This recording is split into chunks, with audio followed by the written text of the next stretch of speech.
Has wiggle.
Got a flu but has this here to make me feel better, Has.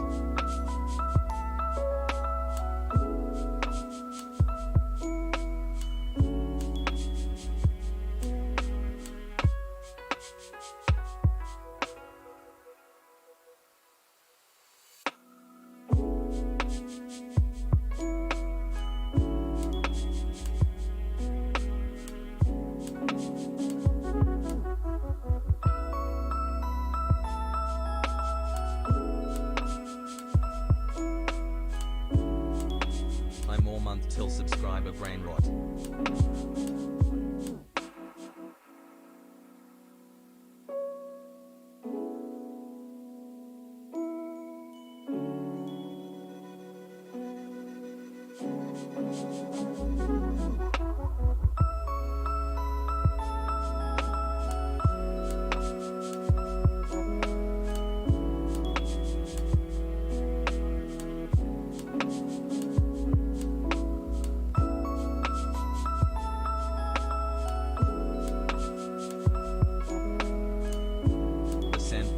Now and I'm getting pregnancy cravings, please I need monetary aid.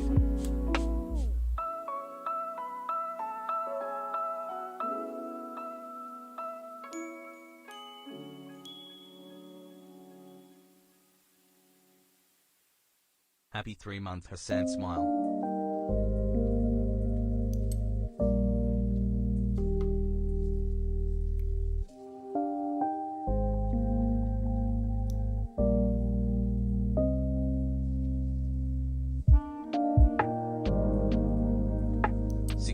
Spock.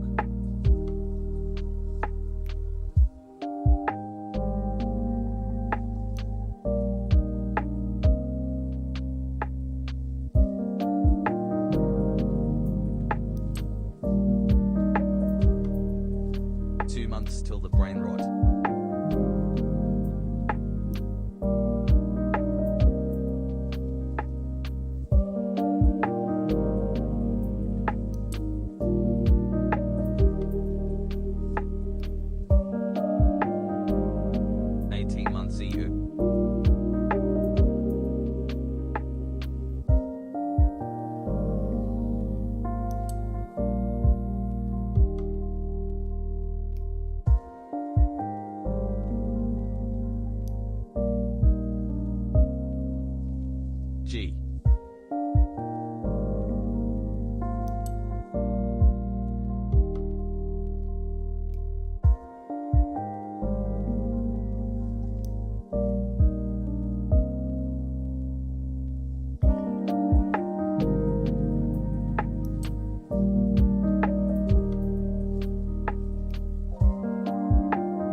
La la la la, no DMCA. La la la la, no DMCA. La la la la, no DMCA. No DMCA. La la la la, no DMCA. La la la la, no DMCA. La la la la, no DMCA. No DMCA. No DMCA. La la la la, no DMCA. La la la la, no DMCA. La la la la, no DMCA. No DMCA. No DMCA. In the Disney animated Pixar movie Cars. Hit the brakes, I be seeing lots of fakes. Down bitches, you do not have what it takes. Say shit though, I'm just trying to get laid. Bitches watch how I do it, say. La la la la, no DMCA. La la la la, no DMCA. La la la la, no DMCA. No DMCA. No.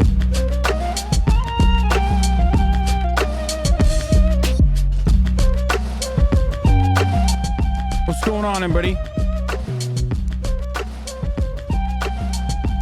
I hope everyone's having a fantastic evening, afternoon, pre-noon, no matter where you are in the world. I'm Hasan Piker, and this is the HasanAbi broadcast coming to you live from sunny California, Los Angeles. We are live and alive, folks, and I hope all the boys, all the girls, and all the MBs are having a fantastic one because it is Sunday, November 7th, 2021, and it's 11:41 a.m., and I'm a little late, and I apologize. I had some work that I needed to do this day. Some of the work that I needed to do, of course, revolved around working out, baby, let's go. And then others was about trying to make sure the stream was looking tight. I'll just say this really quickly. There's a lot of personal news that I'm going to cover. This is the part of the broadcast where I tell you a little bit about my personal news. So someone in the chat said, working out is strategic wiggling. And that's fucking so true. It's just such a true, such a real and true statement. Okay, so it's sussy. Working out is sussy, and it is strategic wiggling. Keck spin, Haas wiggle. Are we going to brunch with liberals today? In a little bit, I think we will be going to brunch with libtards, liberals. Learn more about the importance of liberal theory.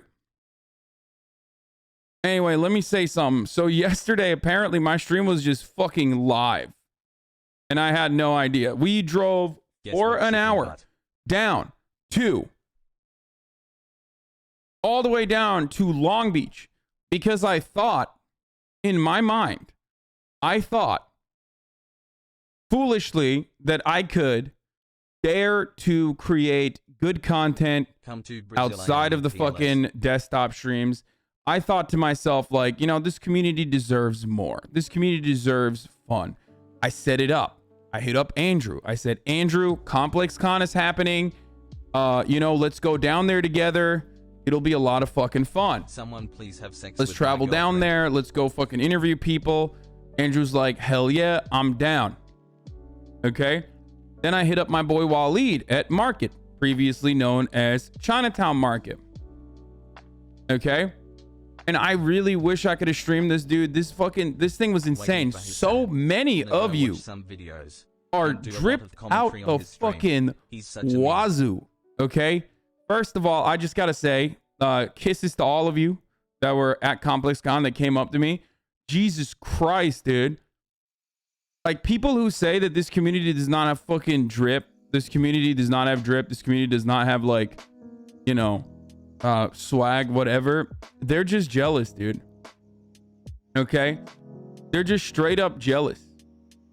Yeah, Long Beach does have horrible internet. I thought you would have Wi-Fi. Yeah, I did not. Unfortunately, I was not able to do anything. But goddamn, bro. I mean, there was like 100 people that came up to me at Complex Con. Every single one of you guys was fucking super dripped out. I mean, lots of fashionable HasanAbi heads, to be fair. Anyway, they hate us because they ain't us. You say it constantly. I know, but people don't actually. I was the blue vest guy. See, one of you guys is in here right now. So that made me very happy because like I will fucking disown you. If you are not dripped out the wazoo, I will disown you. I'll disown you. I swear, dude. Okay, you come at me in the middle of you come at me in public and you're like, yo, this is me, like I'm a HasanAbi head, and you just like wearing fucking, you know, crusty ass gym shorts. I'm gonna be like, no, I don't know you, bro. Get away. I'm just kidding. I'm just messing with you guys. Okay, I'm just kidding. I'm just fucking with you. I'm fucking with you. Don't be scared to come up to me because I just said that. Okay, unless you're like a fucking deranged stalker, psycho, weirdo, then in which case if you come up to me, I will fucking slice you with my katana that I carry with me everywhere. So I'm basic. I wear a plain shirt and chinos. Leave me alone. I mean, that's fine, dude.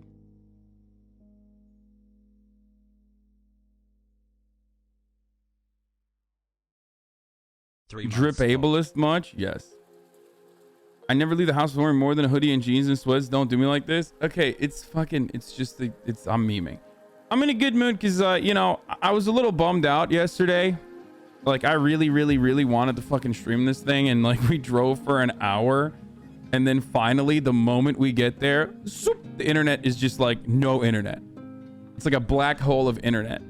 And it fucking sucked, but it was wonderful seeing all of you guys that were at Complex Con. It was cool seeing so many of the homies. Like, I'm really proud of Dan, Sad Ire. Dan, I've known since college. I've known for so many fucking years.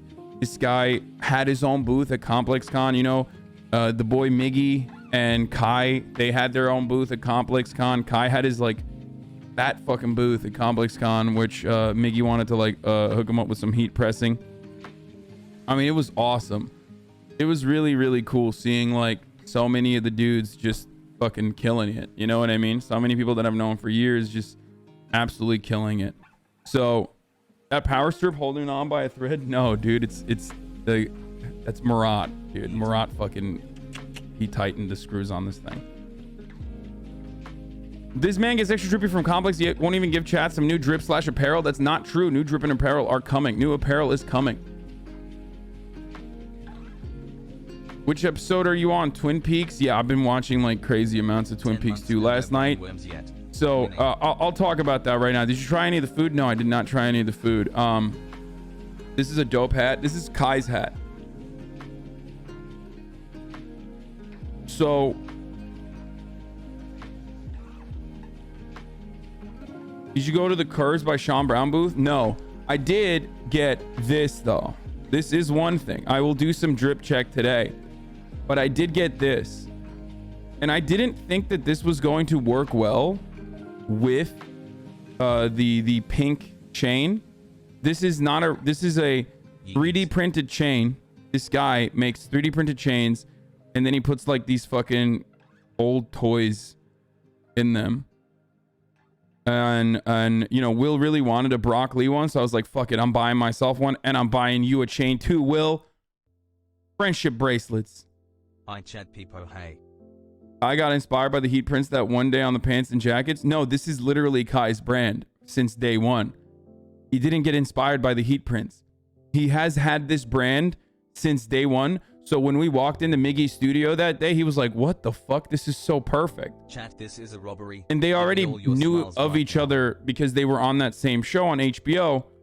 And I've known them individually for years. So it was a really cool collaboration that happened that I like played a little bit of a role. And, you know, I was there at least.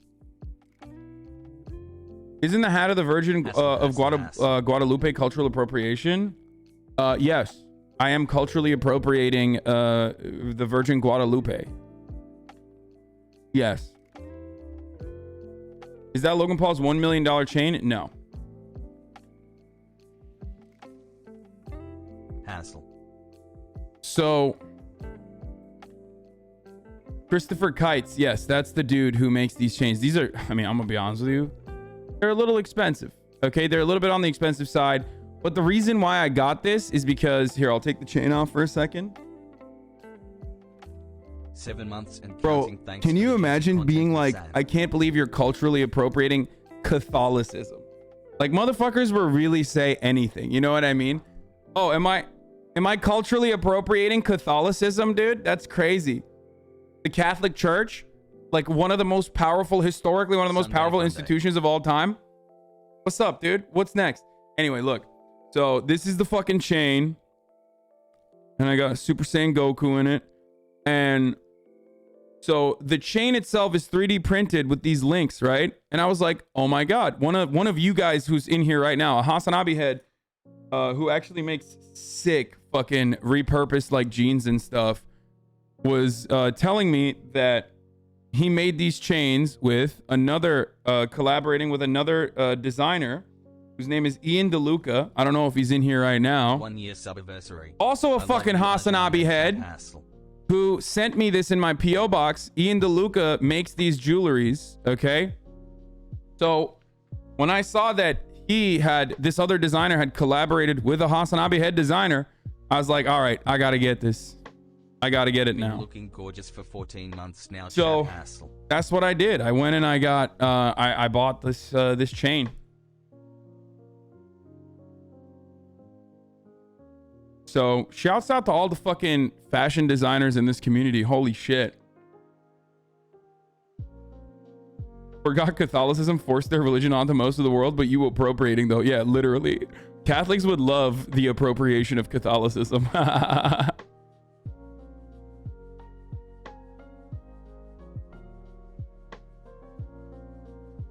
If I become a HasanAbi head designer, will you buy my garbage? First of all, I'll buy it if I like it. Ian DeLuca has also collaborated with Christopher. Yes, I know. This is it. This is the collaboration that they did. That's why I bought it.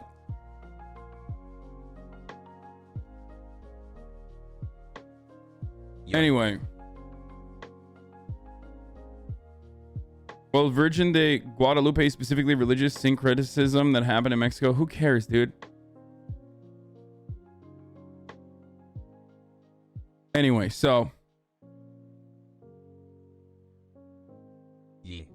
the most bullshit apology from Travis Scott. Yeah, we'll watch all this. We'll get to that in a second. I just want to fucking, you know, give you guys an update. Esta mujer derrota la cabeza de la serpiente. This woman defeats the snake's head. Hasan believing in Christ just for fashion. Yeah, I don't believe in anything, dude. Don't worry. Bought a sick new house and still needs to work on cable management. Dude, don't even get me started. Yeah, I'm going to talk about the Travis Scott stuff. What will happen to the packages that are still in transit to the PO box? No, there are no packages in transit to the PO box. I went and I picked up all of them. I picked up so many fucking packages, dude.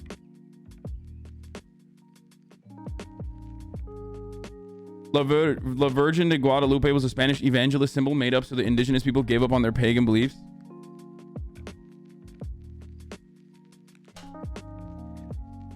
Well, it looks cool. Oh, I want to watch that fucking Kanye interview too. I heard that Kanye West had an insane interview where he said like Me Too is 1987 George Orwell Animals Crossing on Nintendo Switch. Like he said that. He literally said those words, dude. That's what I heard.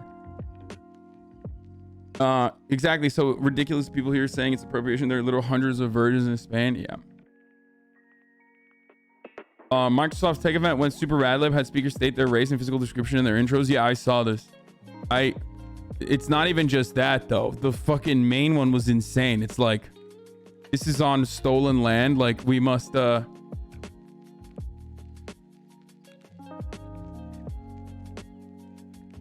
we must recognize that like the fucking land we stand on is stolen or some shit. Like it was just wild. Overall, like they named every single native tribe that has existed on that land. Anti-vax hogs it and clown on, dude. There's a lot coming. By the way, Nameless King is vegan. Like, what good is it if you're not gonna, if you acknowledge that you're sitting on stolen land, but you're not doing anything about it? What good does that do, bro? Like, hey, guys, we're sitting on stolen land. We're not gonna do anything about it, but like, also, you know, we're just fucking gonna admit that we're sitting on. Wait, breaking news: Joe Biden farted.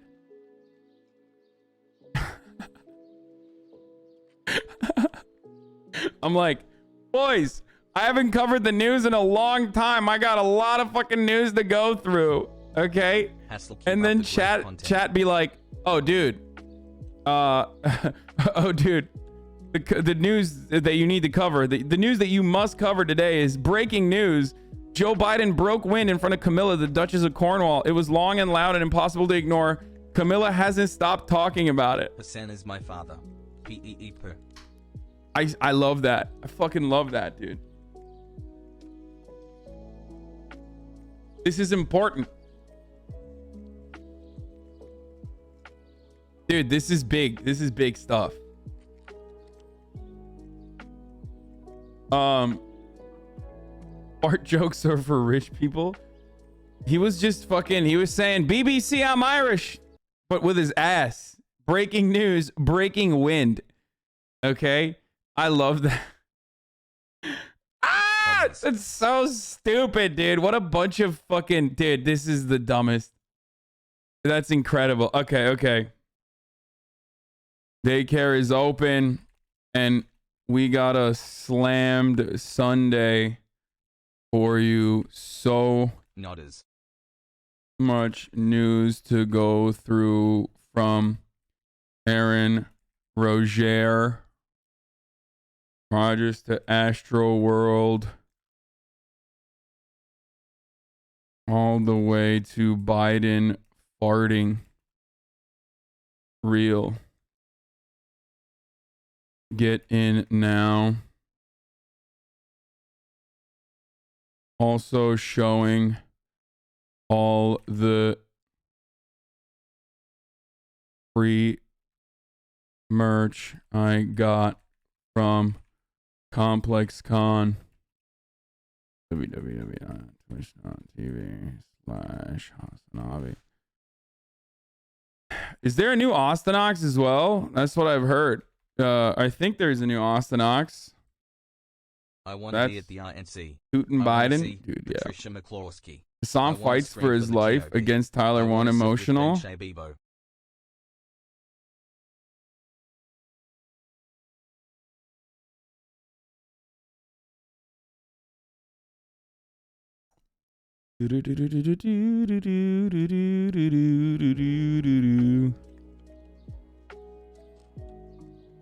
The cake has been served. You know what? I'm going to use that image.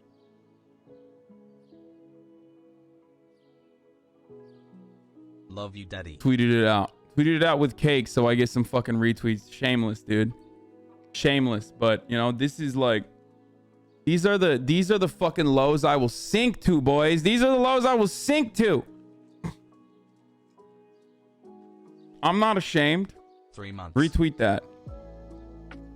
You are a slut. That's right, dude. That's what your mama said too. She loves it. I missed the Rittenhouse. Totally didn't spell that right. Are you gonna talk about it? I barely covered the Rittenhouse stuff. I mean, I briefly touched on it when we were talking about like how the judge decided that the people that Kyle Rittenhouse shot could be considered rioters, but they could not be considered victims. So there isn't too much going on at the moment.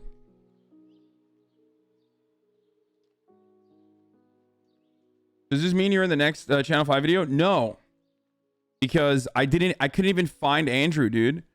I literally looked all around, but because there's no good internet there, like I couldn't even connect with Andrew. Like it's a big venue and I could not even see Andrew at all, which sucks. So that's not great either. No, I'm not going to run the top of the hour ad break. I've only done 30 minutes. No, I couldn't because there's no fucking, there's no service. I couldn't call him. Months. Brain Rot Incorporated. Tucker Carlson admits he has no idea what critical race theory is. That's not surprising at all. I have watched the metaverse keynote that Zuck did, my friend. Anyway, so let's get started. Are you still interested in finishing the Patriot Purge? All parts are out. I mean, I think like Patriot Purge we'll probably do tomorrow. I feel like it's too heavy for today.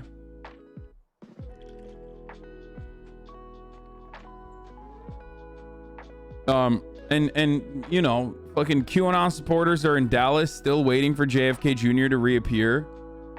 So that's pretty cool. Did you ever finish Metroid? No. The Patriot Purge is too much truth for today? Yes, literally. Anyway, so we went to Complex Con. Waleed hooked it up super fat. Thank you for giving me this wristband that is impossible to take off. I got a vendor wristband from Waleed at Market. Okay. And we went into the fucking Market like store, and Waleed blessed us, dude. I mean, look at this.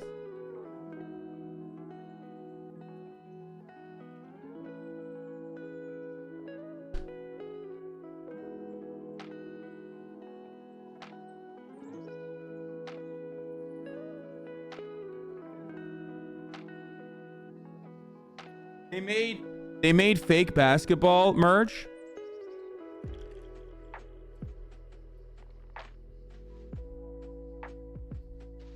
One year, Pog.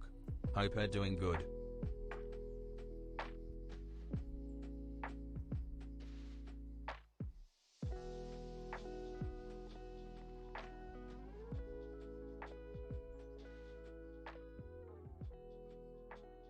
Like LA Lakers, but Yves Saint Laurent. Like they made fake Lakers designer merch, which is fucking sick. Oh, it's not cringe.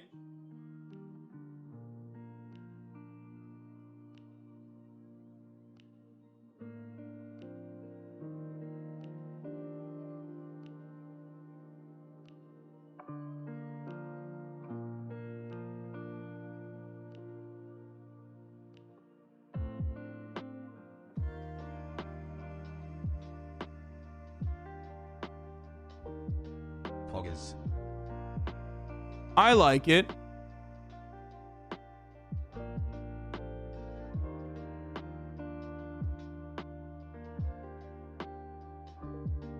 Miley Ball. Like Comme des Garçons, but with the Grizzlies.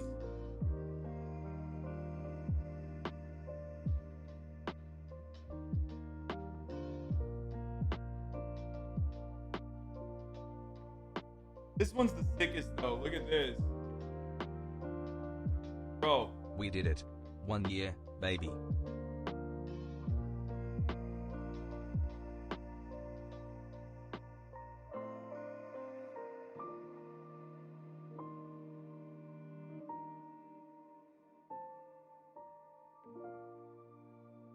Yeah, like Franco. 16 months and I'm still trapped in the HasanAbi chat.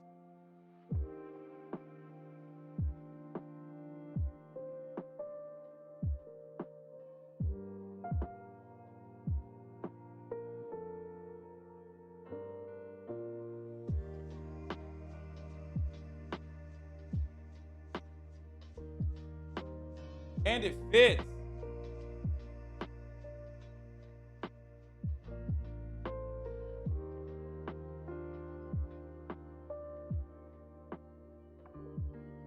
Here's some more monies. Have a good stream, sir.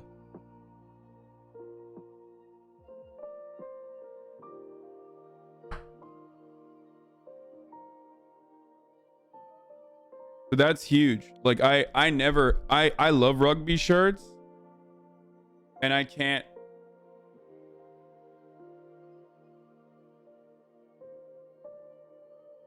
I love rugby shirts, and I never fit in rugby shirts. It's a double XL, and it fucking literally fits perfectly. HasanAbi is the bomb. Lights up my mind. They gave me some fucking fake toilet paper too to wipe my ass with, like Gucci, Fendi. So that was chill.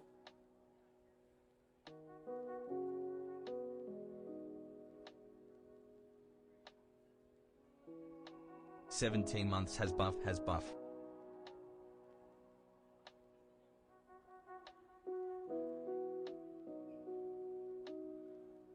We also went to the Pleasures booth with Garrett LA,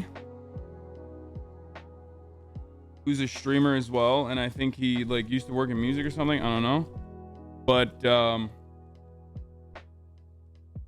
He linked me up with the Pleasures guys. And because I've bought so much fucking Pleasures shit,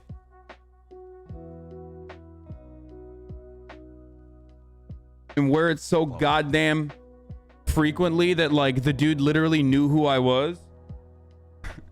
The dude was like, oh yeah, thanks for like thanks for buying, thanks for constantly like, you know, repping our shit and rocking our shit, because I wear their stuff nonstop.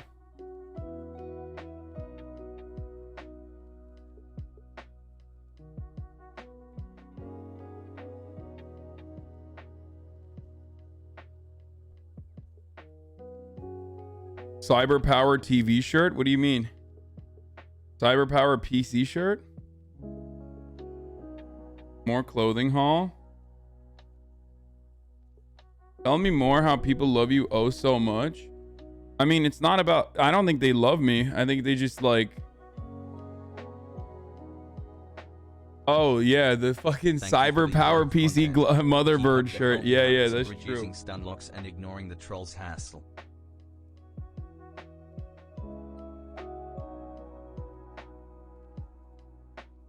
Give us your maddest sheesh. Sheesh! I hate it. I hate sheeshing. I do hate sheeshing. I think anyone over the age of fucking 28 should never sheesh. I don't like it. I felt dirty doing that. Okay.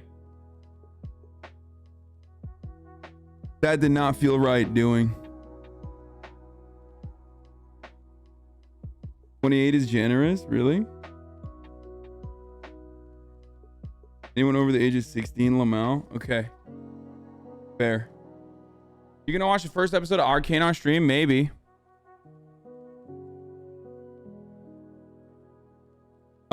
Everyone is saying it's really fucking good, so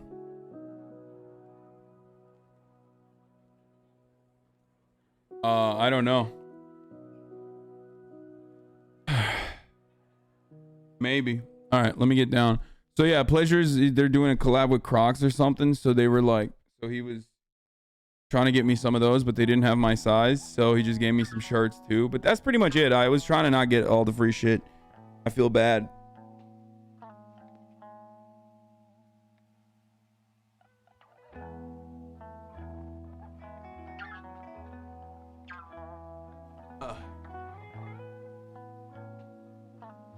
I feel bad. Like,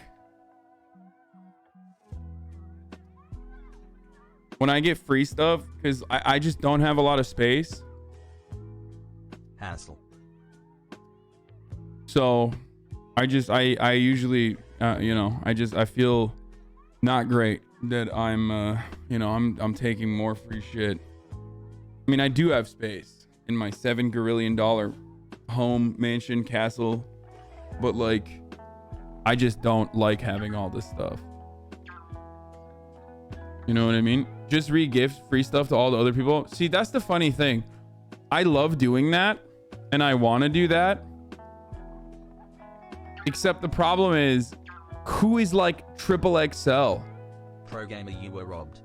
You look thinner wearing that? Yeah, I mean, I wear bulky shit. I've been wearing like hella bulky shit, so it doesn't show my physique that well. But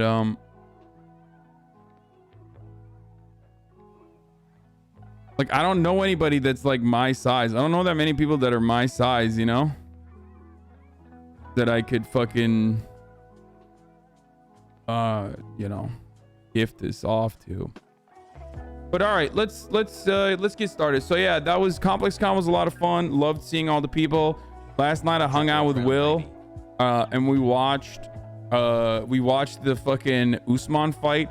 I did not know Usman was a fucking MAGA guy, which, you know, hurts my feelings a little bit.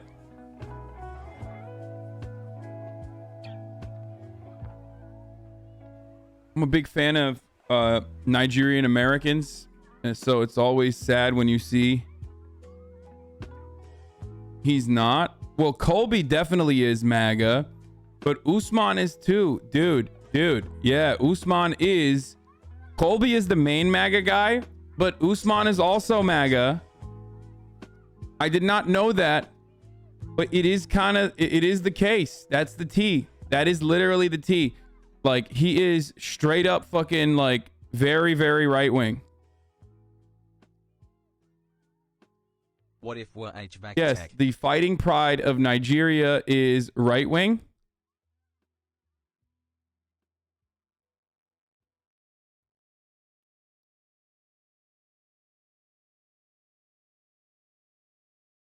Watch the Elden Ring gameplay. Dude, there's so Let's much go going over on. Hold strong on. hassle. Where is it? Where is it? Where is it? I mean, Andre posted about it.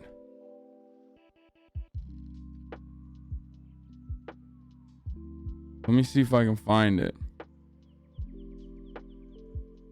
First they came for the crusty gym short Sag.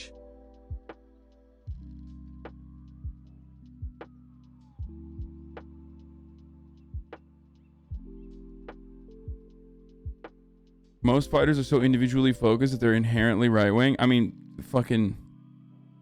Yeah, here it is. Here it is. Here. I ain't been the same since I found out Usman is MAGA. I've been cheering for Pan-African reasons only. And if you're a UFC fan, anybody like UFC? It's, I'll tell you what, that's right, Usman. He goes, Usman. He's, I know who he is. He's tough. That's who he is. Kamaru Usman, where is our champ? Come on, champ, get up. Man, oh man, oh man. What a fighter you are. I don't want to mess with him. I may weigh a couple of pounds more. Do you think I could take you to fight, champ? I don't think so. He goes, no. I think you're right, champ. Yeah, when Trump was like, my African American over there, he was literally pointing to Usman. No, I'm just kidding. He did not. That was another. That was like the black Trump supporter or whatever his name is. Like the guy who like bills himself as like, what is it? Like, what does he call himself? Like, he calls himself like a Black Michael or something. I don't fucking know. No, not Herman Cain. Michael the Black Guy. Yeah. Michael the Black Guy. That's how you know you have a very robust, very diverse movement. When like the fucking black dude that comes to every one of your shows, rallies, whatever, bills himself as, I am Michael the Black Man. Yeah. Anyway. But I watched a fight you had a couple of months ago. Unbelievable and talent, but right up here too. You know, it's a combination. That guy's a fucking freak, by the way. Michael the Black Man, or the Black Guy. He's like, just. I feel like you get brain cancer when you click on his website. I did it one time, months with the most W and also it's definitely. I never thought brain cancer was contagious until I saw this dude's website. Don't do it. Muscles are important, but you got to have the other. You got to have the. You know, he actually looks very good in a suit, but he's one of the few people who look better without a suit. There aren't too many of us. Hey, there aren't too many of us that can say that, right? Right, men? The men in this audience, huh? But I just want to thank you, champ, and good luck. Bro, this is awesome. Fog. This is. Come on, dude. Trump is so funny, dude. I really. Like, this is it. This is the fucking guy. This is why people loved him, aside from like all the racist shit that he said. But like, if you can't admit that that is a showman, okay, come on. Not many of us can say that, am I right? You know, without a suit. Looking good without a suit. He's so sexy. He's so hot. Usman. They say Usman. He's got man in his last name. That's right. Believe me. He's so sexy. Muscles, pectorals glistening in the sun. I'll be watching. You have a big fight coming up, and I'll be watching, and it's a great group of people. Great. I think we should petition Twitter to give him back his Twitter for 1 month every month. It would solve nothing and make everything worse, but it would be very funny. Yeah, fuck it. Full-blown content skull shit, dude. Usman, more like ass man attracted. Yes, Usman, more like ass man. Have you seen this man's ass? Believe me, I've got a dumper myself. But, oh, believe me, Usman's got one himself as well. Hi, chat. Any smilers in chat today? I think what's wild about Usman, though, is like the fact that, damn, very informative.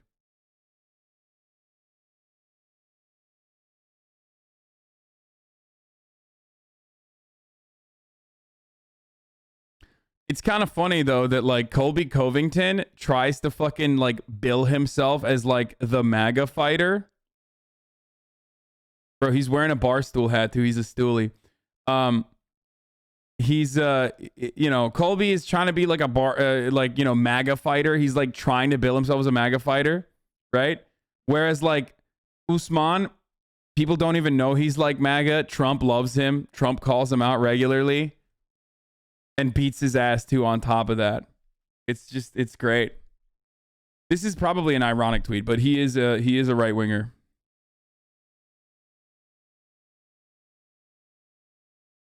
Also remember, like, you know, Dana White loves Donald Trump. New Pfizer COVID pill, 89% effective at stopping hospitalization and death after getting COVID. I don't know if you already spoke about it. No, I have not.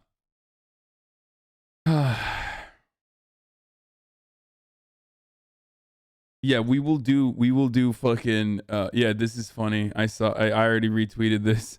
He looked like an NFT. If you ever capture a photo of me getting hit like this, yeah, I'm retiring. It's time to go. From the Netherlands has hug hassle. Bro, this is a confusing one because like there's a lot of feet guys in here that just got turned on. You know what I mean?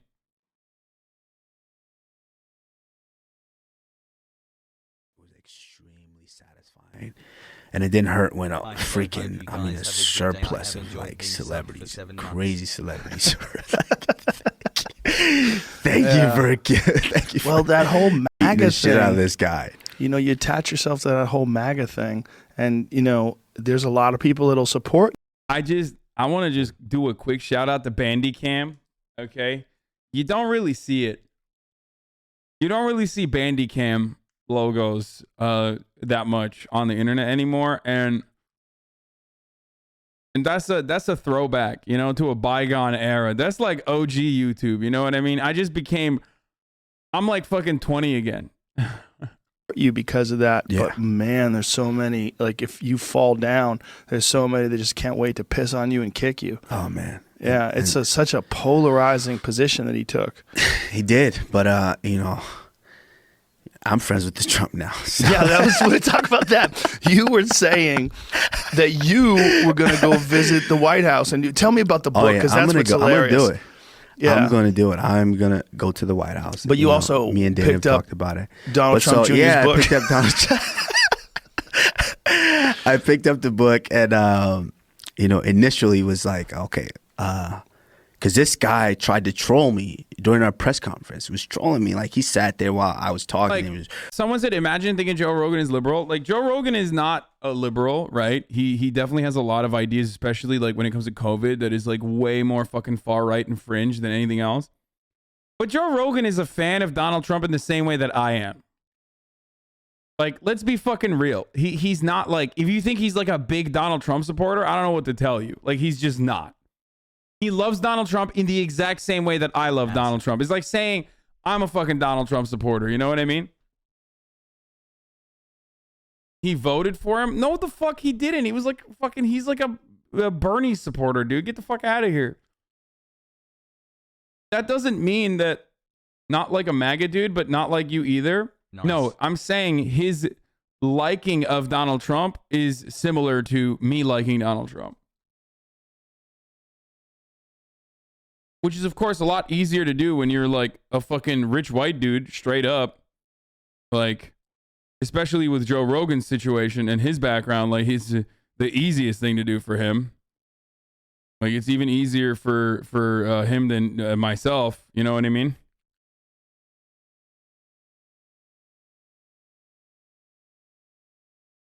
Reading the book and pretending like he was reading the book. Yeah. And then I'm at the airport, and I'm like, oh, there's the book. And I'm like, fuck it. I've got time today. So I sit there, and I'm trolling them, and I buy the book. I'm like, screw it. I'm going to buy this book. So I actually buy the book, and I take the screenshot, and I posted it. should have seen the reaction that I got from fans after that. He was ridiculous. Did Donald Trump Jr. reach out to you? I actually, we actually, you know, messages back and forth.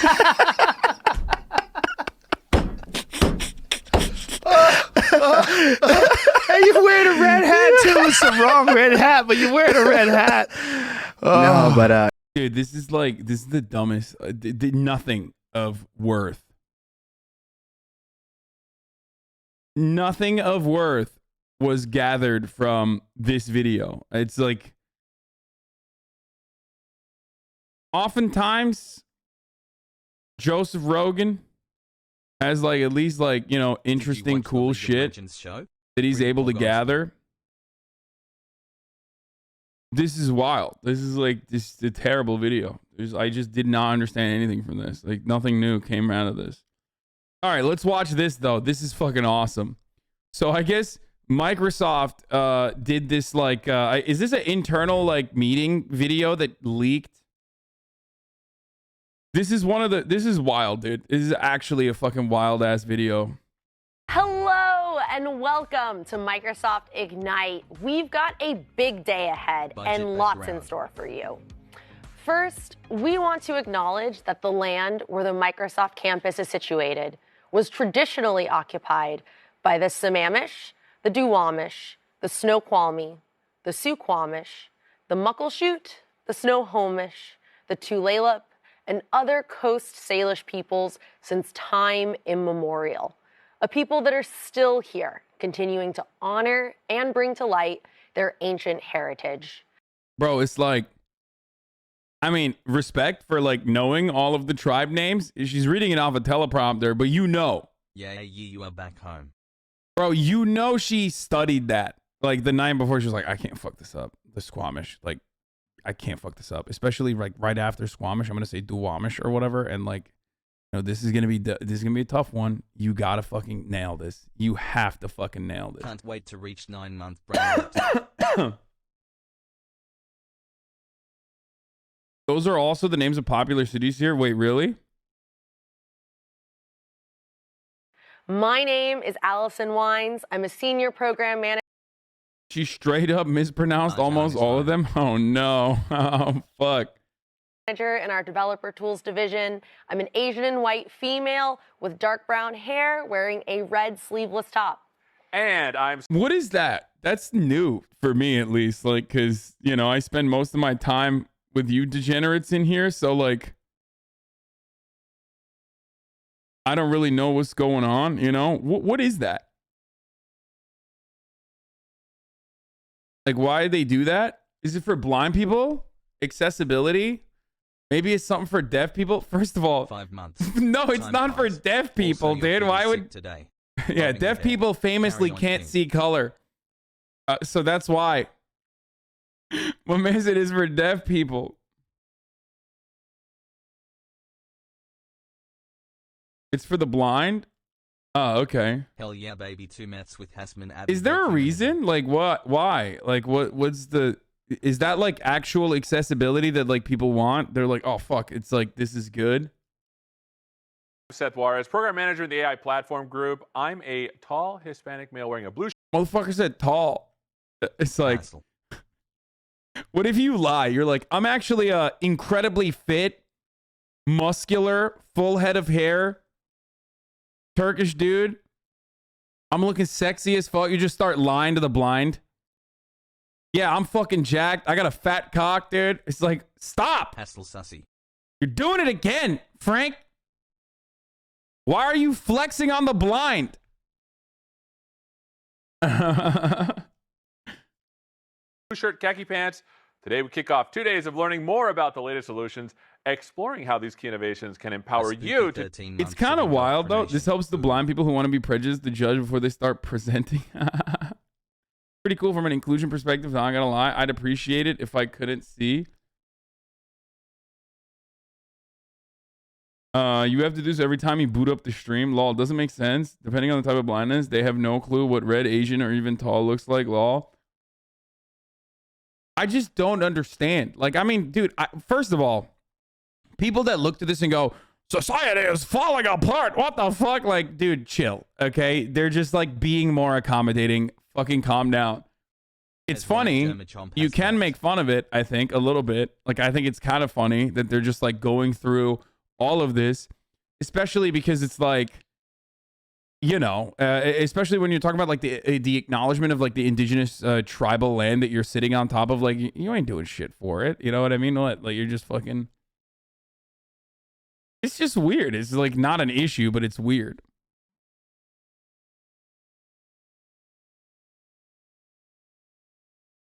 Just for the record, the beginning part was a completely normal thing to do in Canada.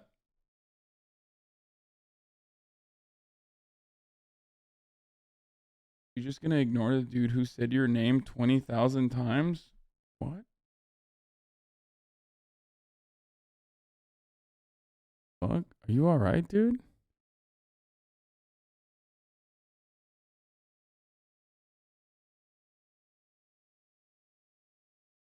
Should I just ban this person and move on? Maybe. Okay, banned.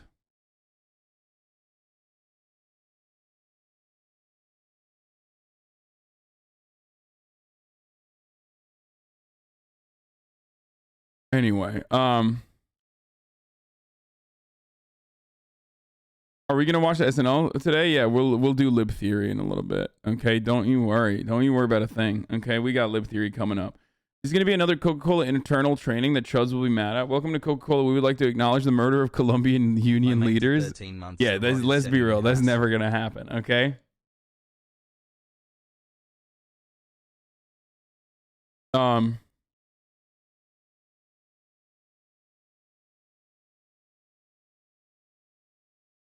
It's helpful for blind people to connect with the speaker in ways that we do and take for granted. Yeah, that makes sense.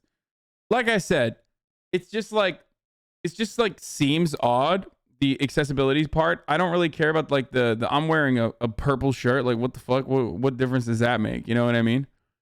But 16 months. Himbo. But regardless, like how or I'm tall and I'm wearing a purple shirt. It's like, okay. But even then, like I said, the acknowledgement of like the tribal lands is like kind of weird. Especially because you're not like doing anything. Welcome back. But how do blind people know what purple is? Guys, I don't know if you know this, but like, you know, some people get blinded later in their lives. So they do know what colors are. You know what I mean? Like, not every blind person is blind, like permanently blind, always blind since the beginning to death, you know? 2 months. Like, people really are out here like, dude, blind people don't know what color is. Lol. It's like, no, there's like, also, there's like blind people that can kind of see shapes and colors too, like depending on like what is considered legally blind. Acknowledgement is weird to you because they did it shitty, Lamau. Anyway, what is this? The pseudonymous economy is preferable to ritualistic announcements of immutable characteristics. It would be more accessible to the disabled as well. It's not everyone's ideal outcome, but it's far better than this.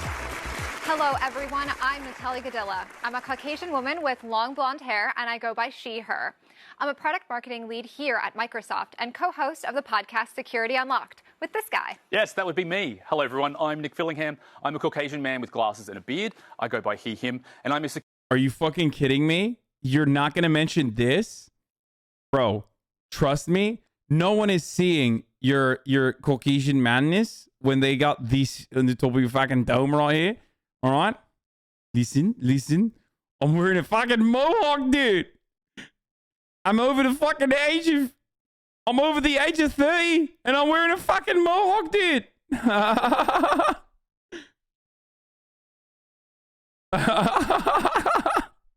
You're not gonna mention that? I feel like you're hiding something, but you can't do that. You can't not mention I got a fucking mohawk on. Motherfucker's looking like a Fargo assassin, you know what I mean? Like a character straight out of Fargo. Basic combat training and missed you so much. It's been a long 10 weeks. Hope you've been doing well. Hassle.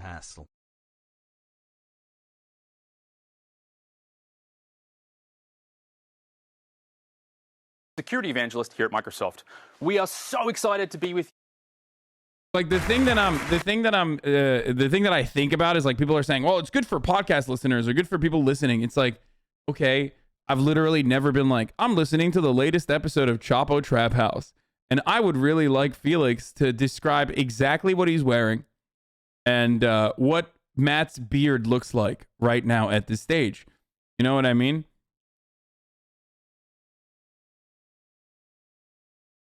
At least 3 out of the 4 people we've seen appear in this presentation so far look like there's guns being held to their heads. Deadass, this dude couldn't decide between going bald and doing a mullet.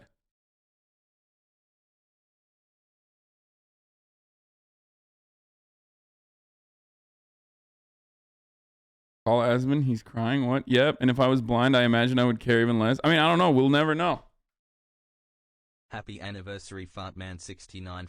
You don't have partial vision, though, dumbass? It doesn't matter, though. I'm literally not fucking consuming the Chapo Trap House podcast as a visual medium in that situation. It doesn't matter if I can see or not see. He posted about it saying they got to choose what they said. Reached out to Nick Phil to ask why they introduced themselves this way. Apparently, it was to help vision impaired people distinguish between speakers.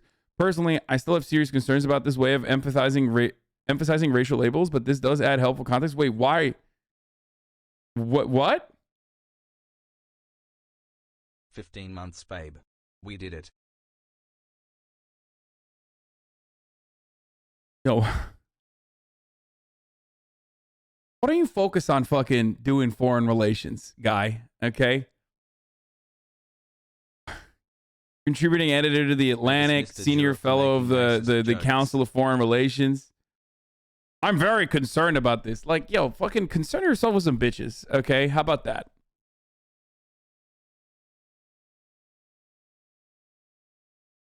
Shirt color is more important than their actual positions in the company in general.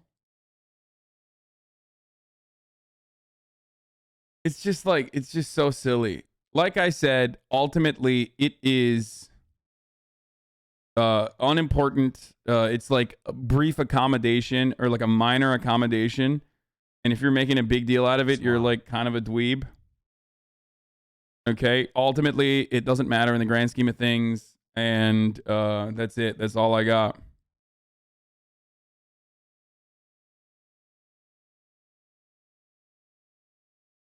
Okay. Where was that funny head kick face from? Dude, I have no idea. Bad take? Why is that a bad take? The things that they're doing are pretty standard principles of universal design. Wait, what? I'm not disagreeing with what they're doing. It's like fun that they're, you know, it's great that they're being more accommodating. Like, great. Who cares? I mean, it's strange, probably because we're not used to it. And the people that are like, what the fuck are you doing? This is bullshit. Okay, well, then you're a fucking weirdo. Let's go, like, sub chat 13 months LFG.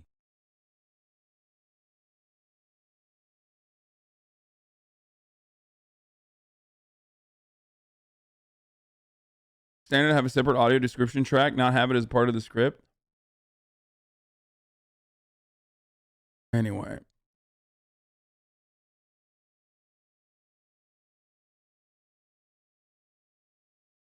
Public Freakout subreddit is turning the Travis Scott controversy into a racist rap music is bad, black people violent conversation, not like this.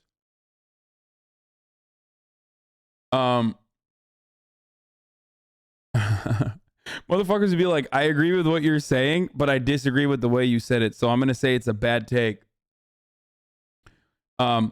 Anyway, so as I was saying, your chat was doing that yesterday. It'll happen no matter where you go. I mean, there were some people that were being like really fucking weird about it, but Travis Scott's apology was kind of whack too. I'm gonna be honest with you. Like, here, let's get started on the Travis Scott stuff. Obviously, a lot of the videos are TOS, so I can't watch it on stream. But I also haven't really seen all the videos, so if there's a compilation of all of it, I can like watch it on the other screen and give you my take on it afterwards, because I still haven't seen most of the videos. But I just want to send out prayers Socialism is when no drip. to the ones that was lost last night. We're actually working right now to identify the families so we can help assist them through this tough time. you know, my fans really mean the world to me, and I always just really want to leave them with a positive experience. And anytime I can make out, you know, anything that's going on. Yeah, the parts that I did see, thank you for the 5 gifted, Sanju.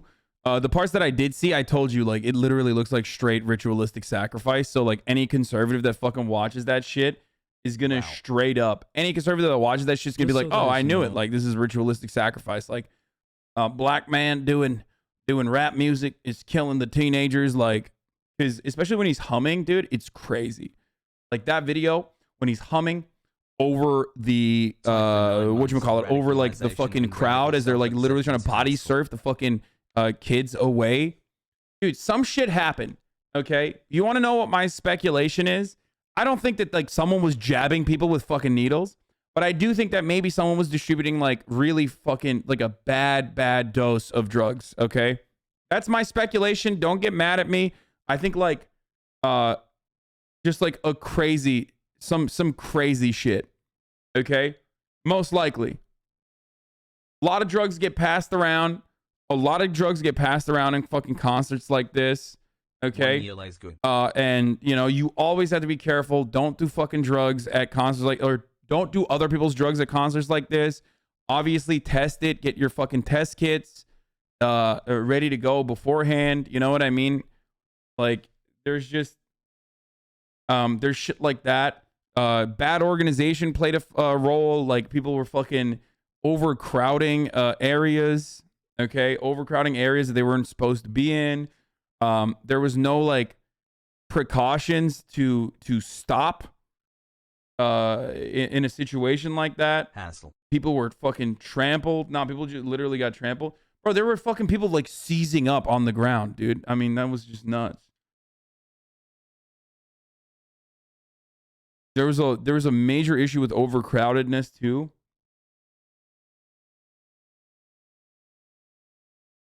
Live Nation were the organizers behind the Astroverse and has a history of multiple OSHA violations. That is not surprising. A crowd safety expert says the surge of Travis Scott Astroworld Festival wasn't concert goers' fault. The crowd of safety experts said the chaos of the rapper Travis Scott Astroworld Festival was preventable. At least 8 people died and hundreds were injured during the first night of the Houston event. The expert said organizers let people flood into a known danger area just in front of the stage. Yeah, that's what I'm saying. Like I feel like there was so much overflow.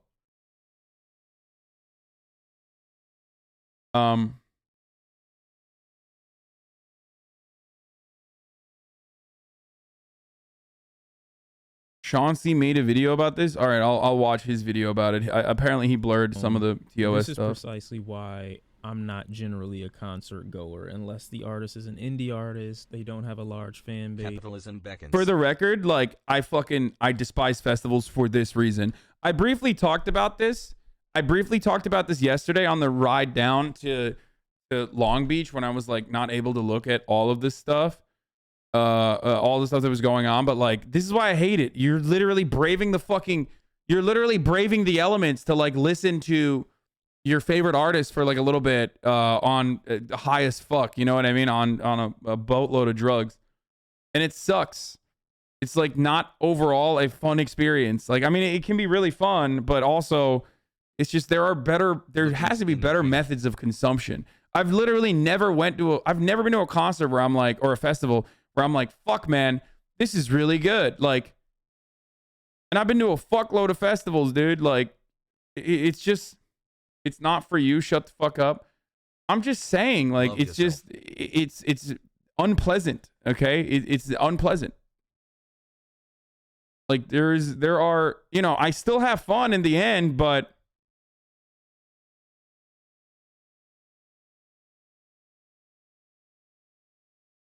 you know what I mean? I still have fun in the end, but it could be so much more fun if it was like better fucking managed. And obviously we're talking about something that's like subjective. So don't get mad at me, festival goers. Did you ever go to Ultra when you were in Miami? Yes, of course. I lived in Miami. I went to all the fucking Winter Music Conference shit. I went to Ultra. I've been to EDC. I've been to Dayglow. I've been to fucking, I used to rave. Like, I used to go to raves and shit. You know what I mean? It's just like, I hate being in the mud and not having access to fucking water and having to pay like a gigantic markup for basic amenities that are life-saving, okay? And it just sucks. You just, no service, you lose your friends, you're like fucking lost forever. Impossible to fucking link back up. Like, there's just a lot of shit that can go wrong, that does go wrong. And you know, I just don't like fucking going into the middle of the desert and paying like, you know, $10 for a fucking bottle of water. Otherwise, I'm gonna die. You love your father. I'm dehydrated. There's mud and dust everywhere. If it's not dusty, it's muddy. If it's not muddy, it's dusty. And you're paying like $1 gazillion to fucking drink water and survive while you're fucking on drugs, and it kind of sucks. 1 year strong, boys. At HasanAbi. That is like most of the mainstream festivals. Or their fan base isn't typically above the age of 25 to 30 years old. My experience, this is typically behavior that I would expect from an artist who's younger, that generally has a younger fan base. So Travis Scott definitely fits the bill for the tragedy that happened last night at his festival. So the idea of people being trampled, people being stampeded on, people being walked over, stepped on, smothered, I fully expect that kind of at a Travis Scott show. Travis has enabled this behavior before. He's encouraged it through previous tweets. Why I would never attend a crowded venue or an overly populated show. It's never a good idea to be mixed in with that many people. I mean, I felt they are life-changing experiences though. Wait, what? Bro, at the level of fucking drugs you're taking for that to be a life-changing experience, like, you could probably have that. You could have a similar life-changing experience in your fucking living room, okay? 16 months. Like, you're just literally the only way that a festival can be considered a life-changing experience of that magnitude is if you're fucking high as giraffe pussy. Okay? Felt this way since that Vegas tragedy. When you have this much overpopulation in one specific area, in the event of an emergency, having to mass exit the area within a few minutes, it's impossible to get anywhere and get anywhere safely without the fear or very strong possibility of being stampeded upon. Like, don't get me wrong, it's still fun. Like, I don't disagree. It's fucking fun, dude. It's fucking fun, okay? You don't have to, like, feel bad about it. I'm not trying to get you to feel bad about it. Like, it's fun. I enjoy it. Like, I'm saying it could be so much better. I don't enjoy it anymore, but it could be significantly better as an experience, okay? Trampled, suffocated, misplaced from the people that you originally came with. Now, I'm always looking at the business side, the business aspect of it, and the business of this show is absolutely terrible. Why is it that this same lot that's been used for years for a smaller crowd is also being used years later for a bigger crowd, significantly bigger? More people are buying tickets as the years progress, and then the same lot is being used. Staffing for these shows typically suck, especially after COVID. So you have an overcrowded show with staff that can't possibly answer whatever the call of emergency is. People are complaining that people broke through the gates and that security wasn't doing anything. There is like 3 security guards in this one clip. What is happening with this fucking super distorted Fiona is here.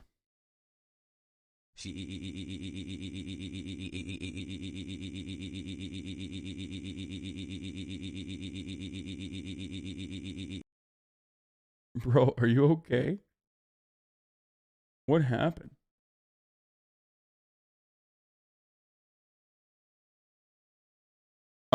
He incited his fans to be reckless. There have been multiple instances of him doing this. Dude, come on.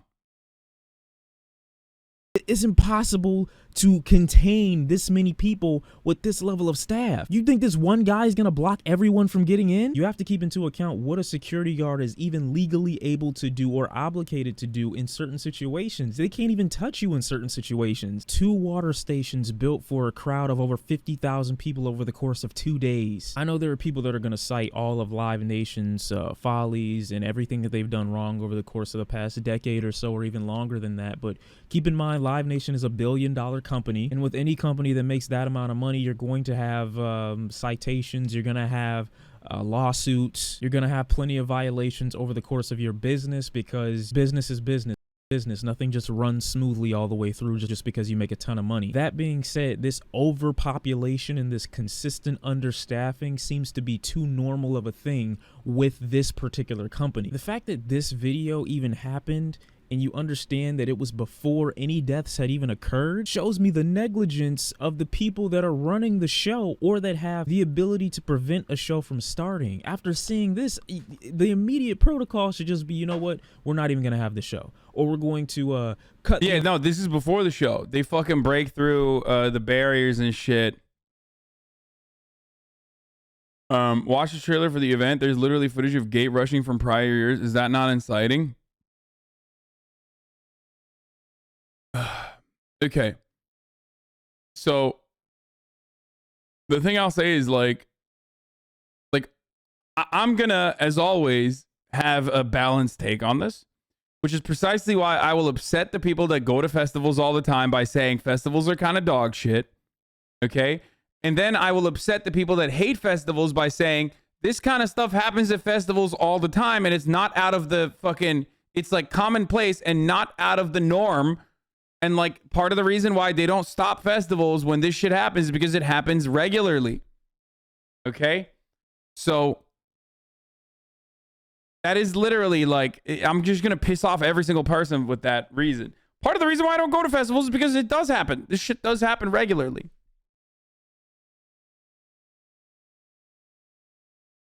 Centris Festival, Andy.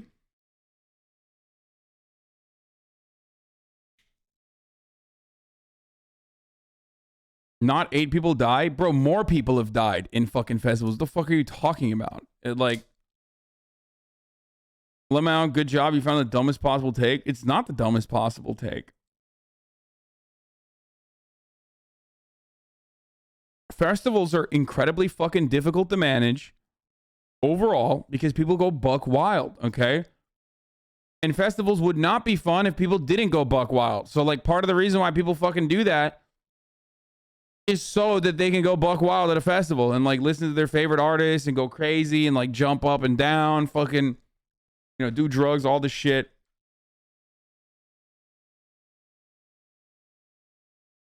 So people get injured regularly at concerts like this. I think that like putting the blame on the artist for his music or like an incitement or anything like that, even though Travis Scott is like literally has I think he has like a charge from the past. Let's see.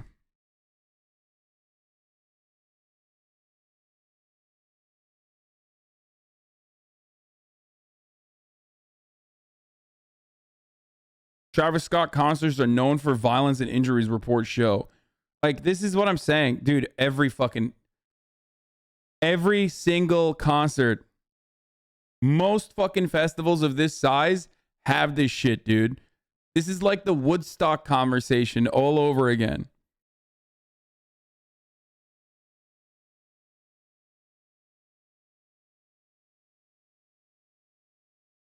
But people should not die. Like, people should not die at fucking festivals, obviously, or concerts.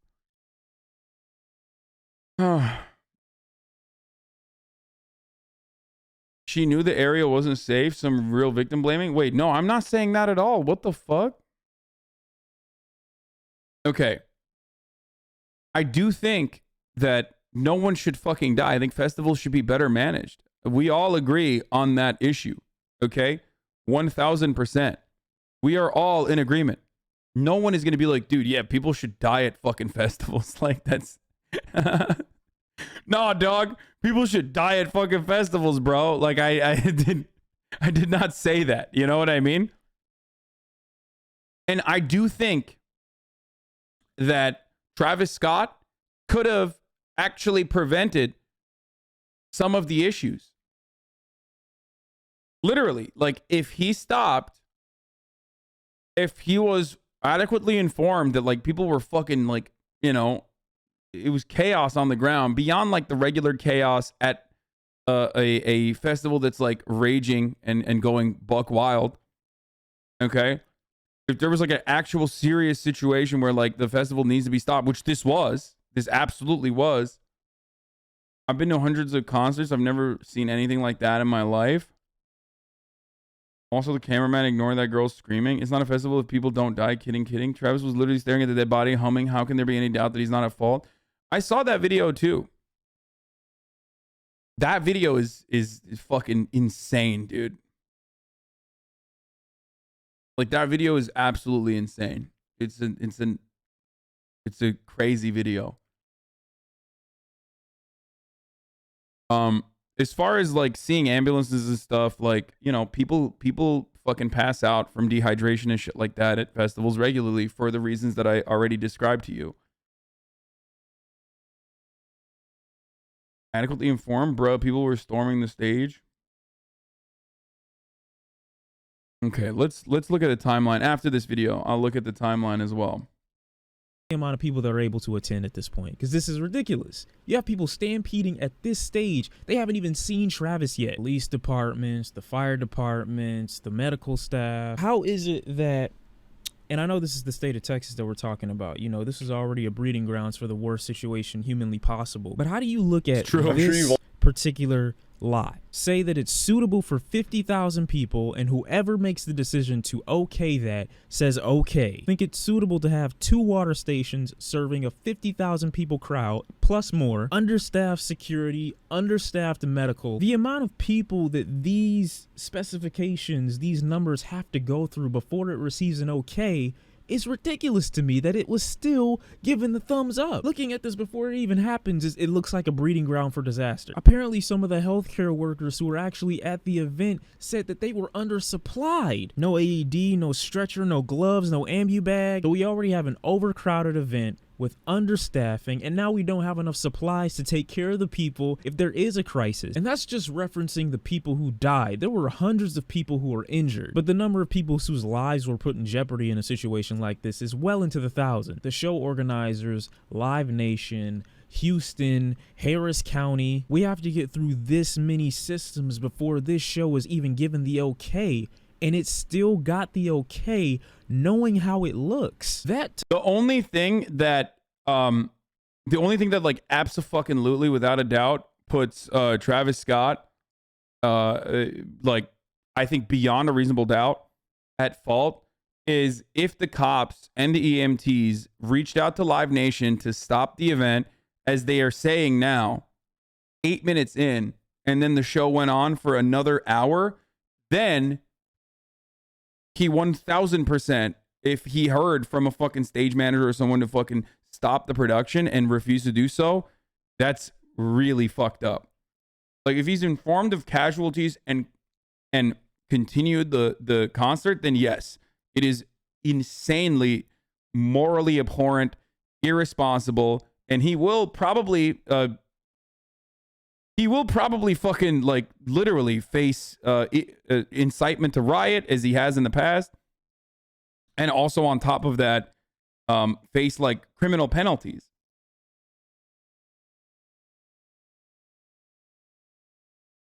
As someone who's done medical work for large sports events like Ironman, it absolutely is unacceptable to have none of that equipment. To the side for a moment, I just wanted to address the fan base. Travis Scott has fans similar to what you might think a Lil Uzi has, a Playboy Cardi. People who listen to this type of music, who think, you know, it's rage music. I mean, I hate that term. I want them to just see this the next time you think about paying for a show, and to do more research about where a show is located, the amount of people that are going to be there, the tickets that are sold, and how the artist. Yesterday was cops lied, don't believe everything they said. Now that they're saying it's Travis' fault, they believe it. I mean, if they went to fucking Live Nation, that's like easier to fucking track than just straight up being like, we have we can't confirm yet, but like some crazed drug user might have been dosing everyone with fentanyl by jabbing people. That's a little bit fucking beyond the pale and like more similar to the way cops lie versus like something that is incredibly easily trackable, that they literally went to fucking Live Nation and wanted the concert to stop immediately. Promotes it. Travis Scott literally said, P.S. show is sold out, but I finessed a bit more for y'all. Why? Why would you do that? Why would you allow even more people at a show that's already overpopulated in your hometown? There are going to be plenty of people out there that are going to say Travis Scott should serve no responsibility, should serve no blame for this situation. If you look at the history, right? Travis Scott has had a history of encouraging and allowing his fan base, his concert goers, to ignore security, ignore protocol, and jump barricades. By the way, for people saying money, that's like, dude, I don't even like Travis Scott. It just feels like I don't want people to misunderstand what I'm saying. But like, as far as, as far as people sneaking into a fucking venue or whatever, if I'm ever doing a venue or if I'm ever doing a fucking live event and you have the opportunity to get into it for free, you know what I mean? Like, I'm not going to say anything right now, but like,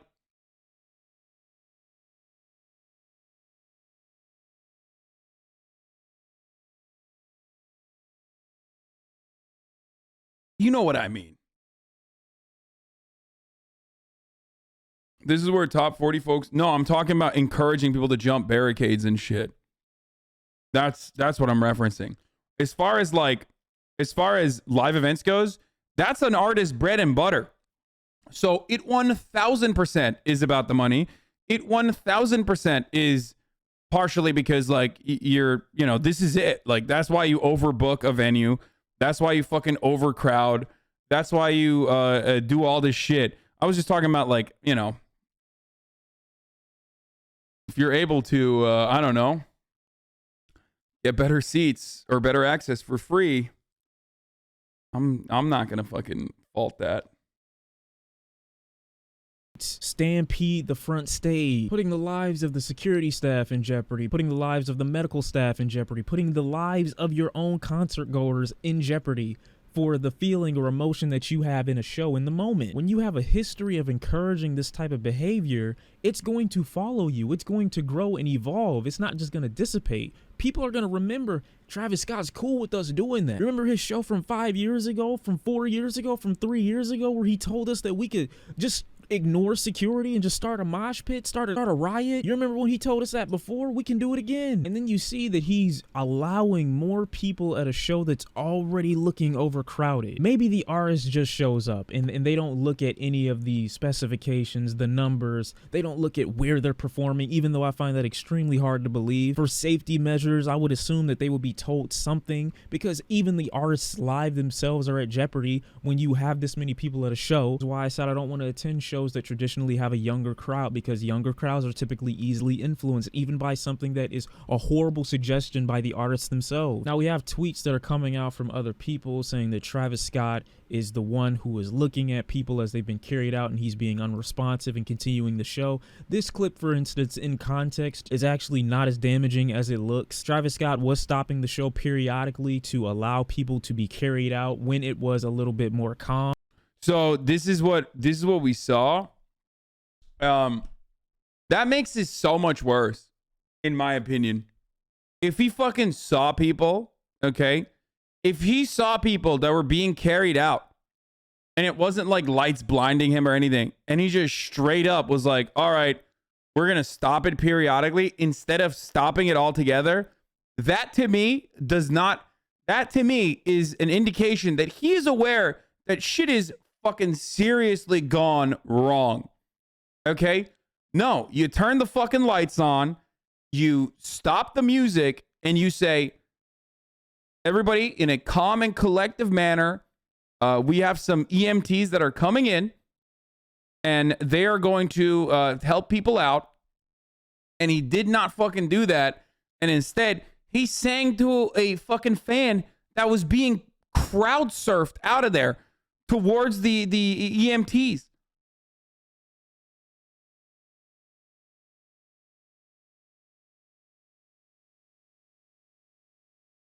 You know what I mean? That's nuts. Okay, you saw people, but this video that Worldstar and TMZ people posted, he says he has no idea the fuck. No, look, the reason why I'm saying this is because, or the reason why I brought up like the artist perspective at a situation like this is because like that is a chaotic moment. Okay, that is a chaotic moment. It's a chaotic situation. People are fucking feral, bro. People are literally fucking feral. Okay, they do not know how to go to concerts anymore. COVID fucking broke people's brains. They're like literally eating each other's faces in fucking airports and shit. But an artist in a situation like that, could not be aware. He could be thinking like, this is the normal type of shit that happens on concerts. But if he's already fucking stopped it at that point, then he should be fully stopping it rather than like, you know, stopping it a little bit and humming. Because once you acknowledge it, once you recognize that the situation is fucked up, you definitely have the responsibility to stop it. Trying to wait for security to give them the okay to start back up again. But after so many people being injured and carried out, you should just stop the show. You should just stop, because you don't want more people to continue to be hurt. You have too many people in this particular area at one time. You need to call off the show. At some point, it's no longer about entertainment. It's about... Top said to continue the concert, you cannot just close when you got 50,000 and over 50,000 individuals. He said we have to worry about riots when you have a group that's young. Safety. If you stop your show more than 2 times to allow someone to be carried out, you need to take into account this is probably going to keep happening as my show gets more and more. Yeah, dude, honestly, like I said, if he had never stopped the show, this is worse than anything else. If he had never stopped the show and he like literally didn't have a fucking idea of what the fuck was going on, and he thought like, you know, some people are like, you know, dehydrated or some shit like that, because that happens regularly in concerts, and like EMTs will you know, address the situation and whatnot. But if he is, you literally cannot just stop the show while people are still there. They're gonna freak the fuck out. Dude, you are insane. Okay, you are wrong. It has happened many times in the past. The only reason why we are not talking about those times is because people didn't die, because someone correctly did the right thing and stopped the fucking show. Shut the fuck up. You're just wrong. You're literally just wrong. Okay. My only take on this was like, look, if he fucking did not know reasonably that that like people were not in a good situation and they were being harmed or whatever, then he's not gonna fucking stop the music because he doesn't know. But it seems like he does.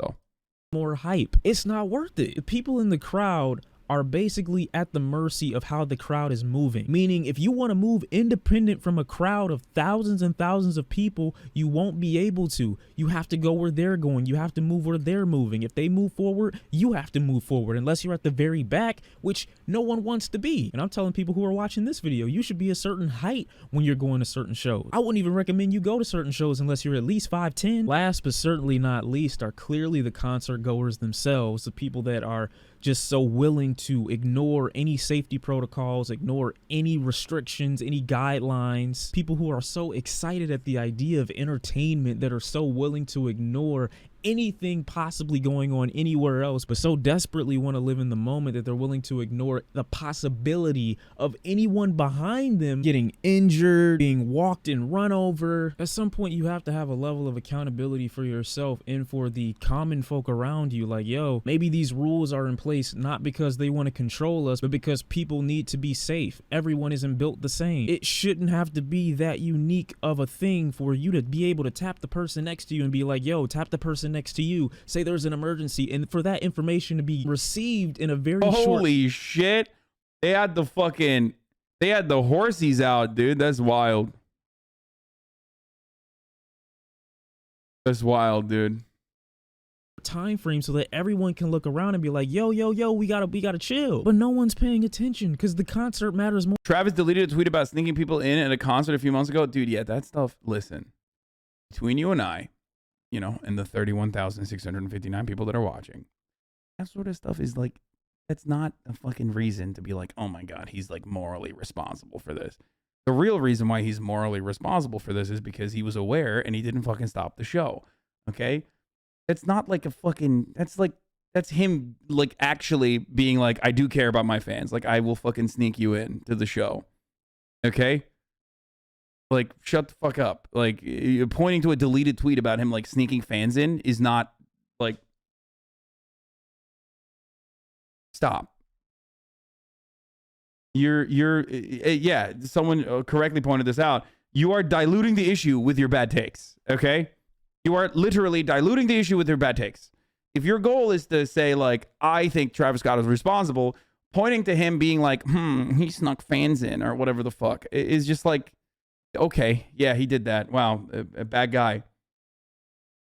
Okay? Bad fucking guy. Wow, a bunch of narcs in the chat, dude. Just like when I run a fucking top of the hour ad break, the first of the day, I tell you different methods of avoiding the ad break. Okay? Because I don't want you to watch an ad. Sorry, it's just the truth. I don't want you to fucking watch an ad. So I tell you there's things that you can do. Some of those things I can't tell you anymore, but I used to tell you. You already know what those things are. And then other methods like fucking subscribing with $5 subscription or for free with a fucking Twitch Prime. Okay? Did you sneak into a cinema once as a kid and now have to defend this issue law? No, I just like... I don't care about like artists fucking you know, hooking lucky fans up and shit like that. I don't think that's like not. Why delete the tweet now then? Yes, probably because many people are using it to be like, this is what's going on. The real problem there is that he didn't fucking stop the concert. That's the real problem. He did not stop the concert after he figured out that people were being escorted out and being fucking crowd surfed. That's unacceptable, dude. That's completely unacceptable. Not as unacceptable as like going through a fucking 1 minute ad break, which I'm going to serve to you right now. Like I said, Twitch Prime is free as long as you have an Amazon Prime. It'll help you avoid the ads if you would like to no longer see them. But here's the ad break now.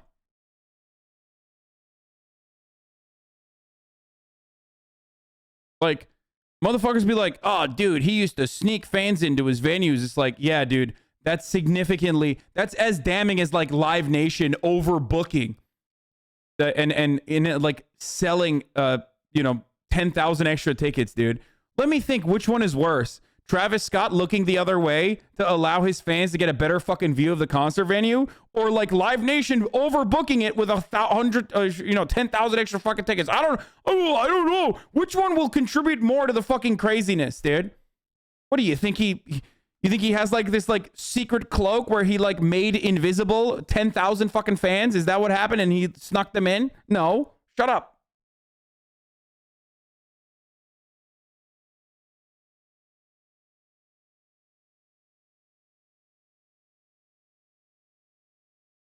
I'm a fan of Travis, but he does encourage this type of recklessness. One of his fans in the past jumped from the second story balcony and became paralyzed. You can hear him telling him to do it. Yeah, I mean, he's an asshole for sure. That's really fucked up.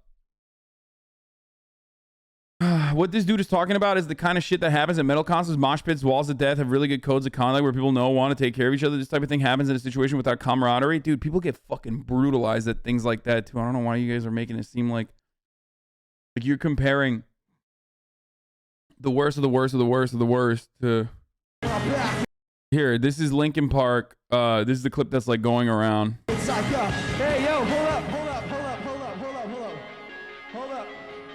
Yo, we got a little problem up here. Pick him up right Everybody now. up. Sorry, you guys. We gotta look out for safety first, for real. Nobody gets hurt. That's number one. Hey, yo. We'll play this shit, the whole shit again if you guys get up, if you guys are all right. There's a video of Travis literally telling the crowd to beat someone up because they took his shoe too. There's a lot of videos from this thing. It's a fucking major event. And people were saying that Travis Scott was telling people to beat up a 10-year-old baby. Yo, beat that 10-year-old's ass. Like, no, he fucking wasn't doing that, okay? That's nuts. Okay, watch yourselves. Hey, yo, man. We know we've been stressing all night about being cool, and this is the reason why. Let's go over it one more time. When someone falls, what do you do? When someone falls, what do? The whole thing was a demonic ritual, but we're not ready for... Barack Obama said the whole thing was a demonic ritual, but we're not ready for that convo. Yeah, brother. Dude, the thing about Travis Scott concerts is that, like, it literally does look demonic. Okay? The aesthetic is demonic. It's all about fucking raging. It looks like that Faustian fucking, you know... The Travis Scott, like...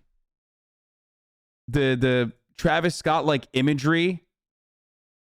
unironically looks like that devil, the looking with the big mouth. You know what I'm talking about? Can someone find me that shit? It literally does. It does. It straight up does look demonic as fuck. Travis fans are tweeting this of him stopping a concert.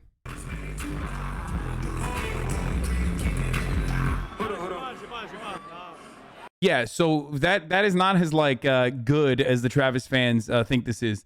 That means he is capable of stopping a fucking concert, and he did it. So it's kind of worse, I think.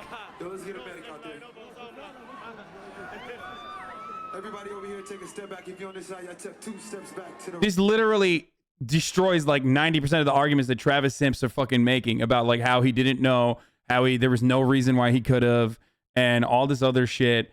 So the reality is, like, I want you guys to see where I'm coming from. It's also a smaller venue for sure, but the reality is, like, these things are super chaotic.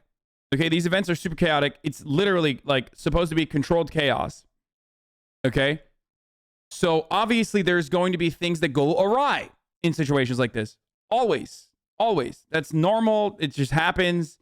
You know, in a festival organizer's like sole purpose for the most part is to ensure that like that is minimized or completely does not happen at all.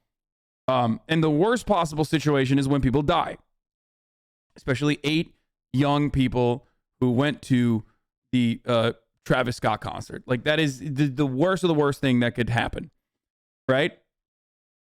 And my point is, you know, he has the capability. He has done this in the past. He should have done that there. I did not know what level of information he had, judging by bits and pieces of clips. I did not know that he was already stopping the concert but just kept going, stopping to like let people in and kept going over and over and over again. That makes it so much worse, in my opinion. It makes it so much worse, in my opinion, because like, oh, here, this is what I was going to show. Yeah, literally. Oh, fuck. Fiona, you scared the fuck out of me, girl. What the fuck? Yeah, this. Look at this. Literally, dude.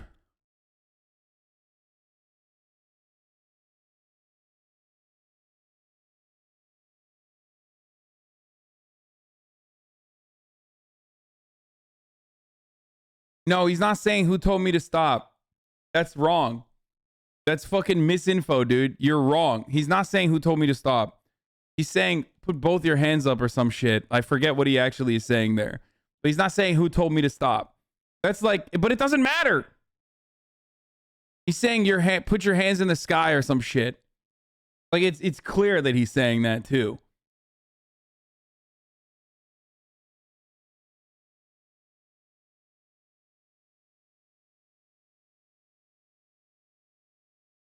Watch the clip. He literally said that. Oh my fucking God. None of this matters. I already think he's at fault, dude. I already think because he knew that it was like shit was fucked up and he kept going. Okay. I don't know why you have like additional brain rot where you have to be like, he's lying. He's saying who told me to stop, kill the man. Like I already think that he's at fault. The moment that he knows that fucking people are like, the moment that he is like already aware that people are being like escorted out and he just keeps going, that's he's already fucking absolutely at fault. You don't have to like go back and you know, make shit up. He did not say it, dude. It's so fucking stupid. So your point is he personally wanted people to die for ritualistic reasons? Really? No, dumbass. I don't believe in that occult shit, you idiot. I'm simply stating that like anyone who does believe in any of that are going to literally look at this and go, this is it. It's going to break people's brains.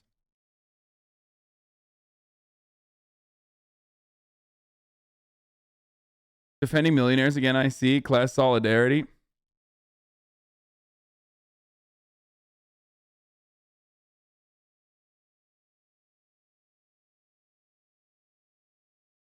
I mean, this is literally criminal negligence.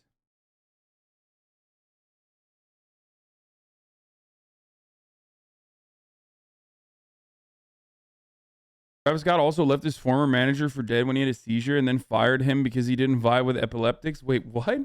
The fuck is that, dude? Racist EDM metal fans self-reporting, and I'll just say it, some genres lack culture more than others. Bro, that tweet has one fucking like, dude. You are literally... That tweet has one retweet and one like. What? Why? If you're going to make a point about, like, people being racist towards rap music concert goers, then, like, at least find something that's, like, a little bit more... You can find someone with any opinion on the internet. You know that, right?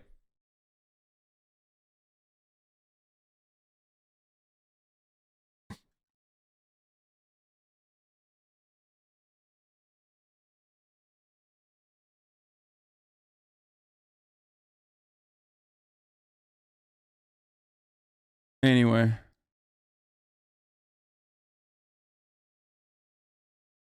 Travis has literally told fans to beat up a guy for stealing his shoes during a concert. Okay, we'll look at that in a second. I want to finish this thing. Here. Here he is, stopping another concert. You got him? You got him? Huh? Yo, let's get a medic up here. Oh, y'all got him.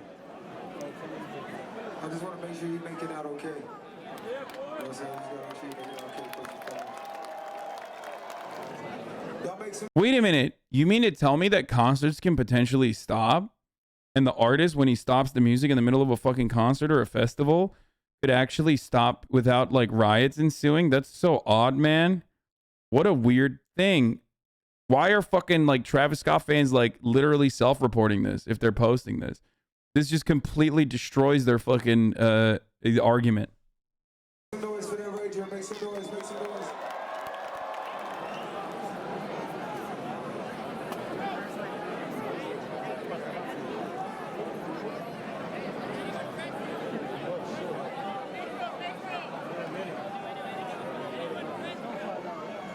Are you got the wrong take on this clip, bro? Wait, what? I got the wrong take on this clip. I got the right take. My fucking point is literally that, like, artists do have the capability of doing that. Stopping concerts. Travis Scott himself has the capability of doing that, and he didn't do it. And the reason why I originally thought he didn't do it was because I thought, like, it's, you know, these things are super fucking chaotic. And he did not realize the severity of the situation. But now that I know that he literally fucking stopped the concert midway through multiple times, but then kept it going for another fucking hour, well, now he did know. So he has no fucking reason not to stop it permanently. That's nuts. The only reason is a financial reason, okay? You don't want to stop it because you don't want to refund tickets. You don't want to stop it because this shit's being live streamed on Apple. Okay, that's the reason why in that moment, and you're also probably high as fuck thinking like you're high off the adrenaline, you're like, you know, ready to fucking perform and shit. He stopped in a smaller venue. On the bigger venue is more difficult to see. Bro, I know, but he did see and he did stop. He just didn't stop permanently, and that's my point.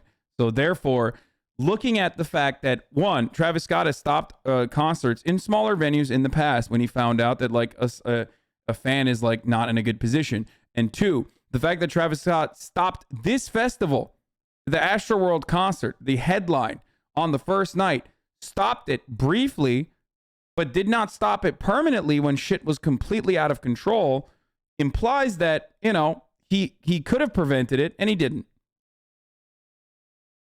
More than the lives. Horrible crowd, horrible venue, horrible organizers, horrible jurisdiction, horrible response from the artist, in my opinion. I'm not saying this is Travis Scott's fault for those deaths, but I'm saying that you should be able to, in real time, look at a situation and determine whether or not it is going to get worse. Knowing the type of behavior that you've encouraged, maybe not created, but encouraged with your past behavior, you should be able to predict, hey, this isn't probably gonna go well. I'm a huge artist. HasanAbi, stop being racist. Why don't you talk about the metal bands? What?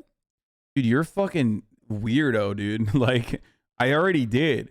I said that this shit happens at concerts regularly. It happens at smaller venues. It happens in large venues. It happens in festivals regularly. What the fuck are you talking about?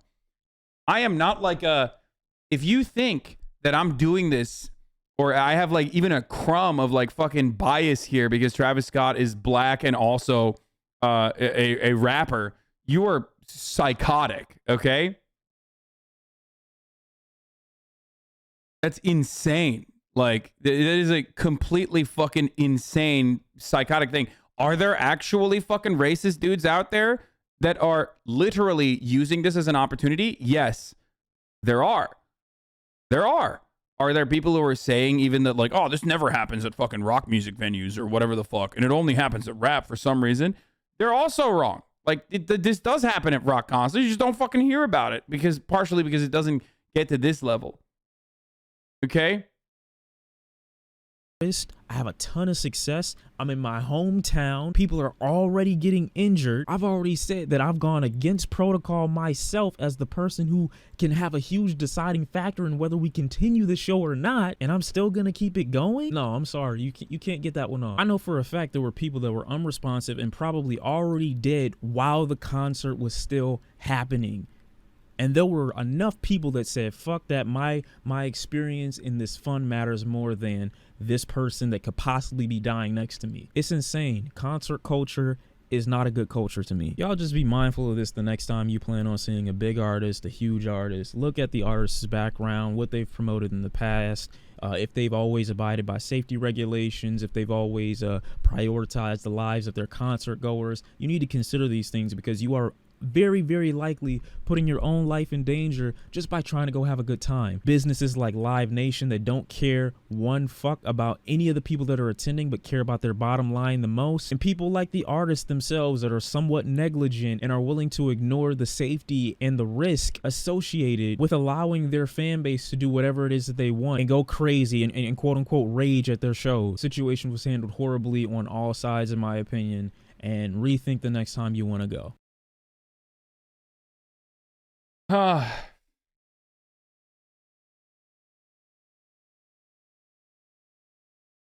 Yeah. All heard by now, but last night Travis Scott's Astroworld concert was a disaster. What's going on with this fucking? Why is Charlie's video having like latency issues, dude?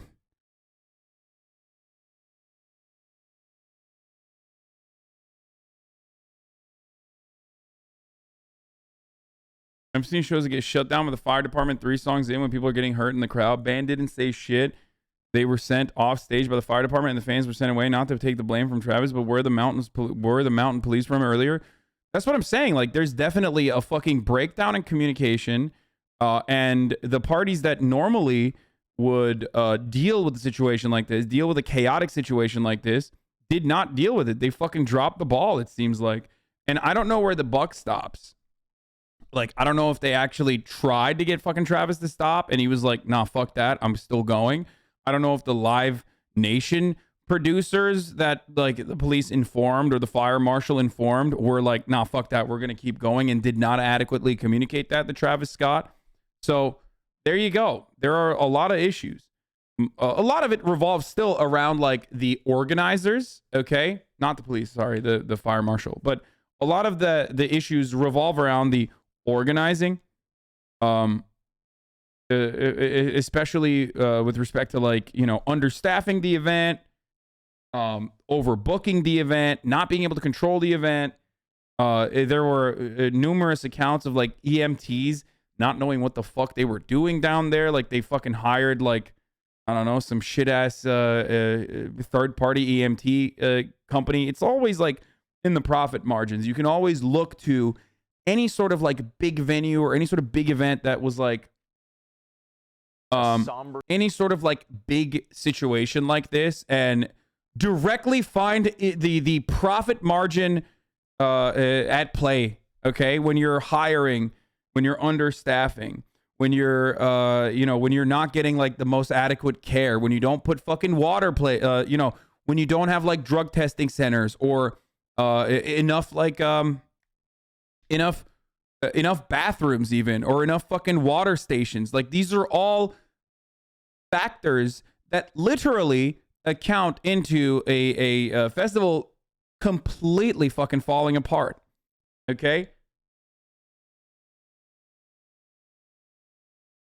Yo, I used to film Fest for Live Nation. They're absolute worst company. I've seen them beat up innocent, intoxicated kids for no reason, but asking for help. Yeah. So, yeah.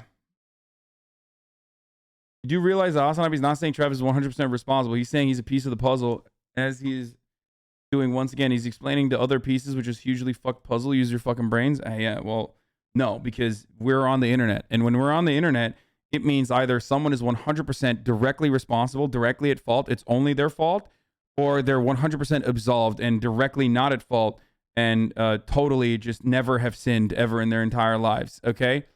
And also, you're racist. Plus you're white, plus ratio.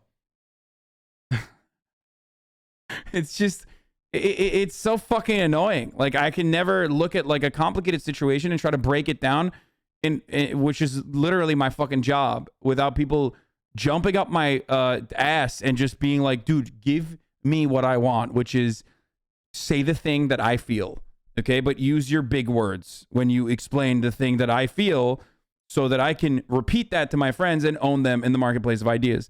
And if you don't do that for me, I'm going to be pissed the fuck off, dude, okay? First seen in Houston at a growing makeshift memorial outside the site of that concert disaster. People leaving flowers to remember the victims. What happened is now the subject of a criminal investigation as authorities try to sort out what led to 8 deaths and dozens injured, some still hospitalized. And 50,000 people were in the audience that night at the Travis concert.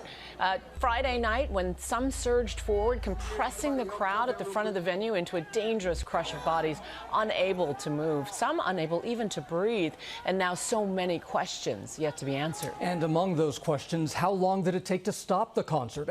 The greatest article of all time was from People magazine. Pregnant Kylie Jenner was safe in an event that, where 8 concert goers died. I'm like, thank God, dude. People's magazine, which also included another article, another headline, an incredible one about how Chris Pratt went to sleep upset because of tweets. They've just been firing some of the best fucking articles, dude. I mean, wow. Like, what an incredible fucking take, dude. Thank God. Thank fucking God, dude.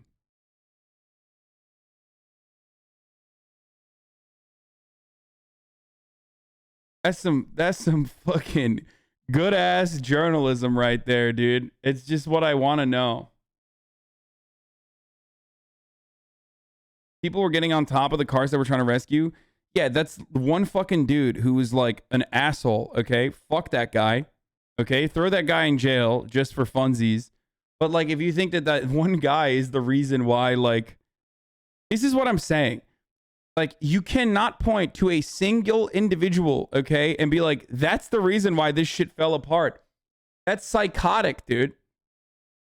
Like, okay, there was a guy who was standing on top of a fucking medical cart, okay?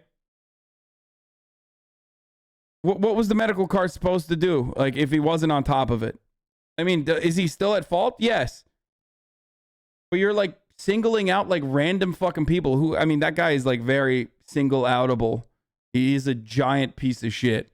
I mean, fuck that guy. And he's, like, literally trying to bank off the clout of, like, and claiming this is cancel culture.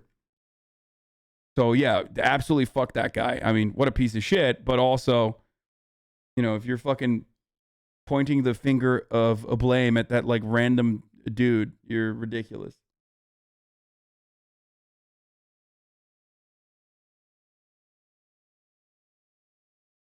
Yes, I know. This is the important part, okay?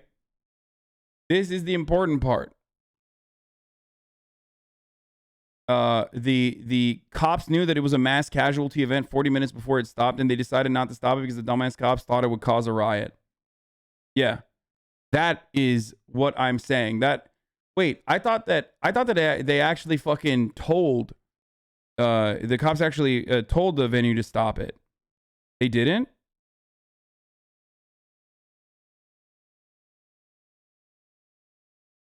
That makes it so much worse.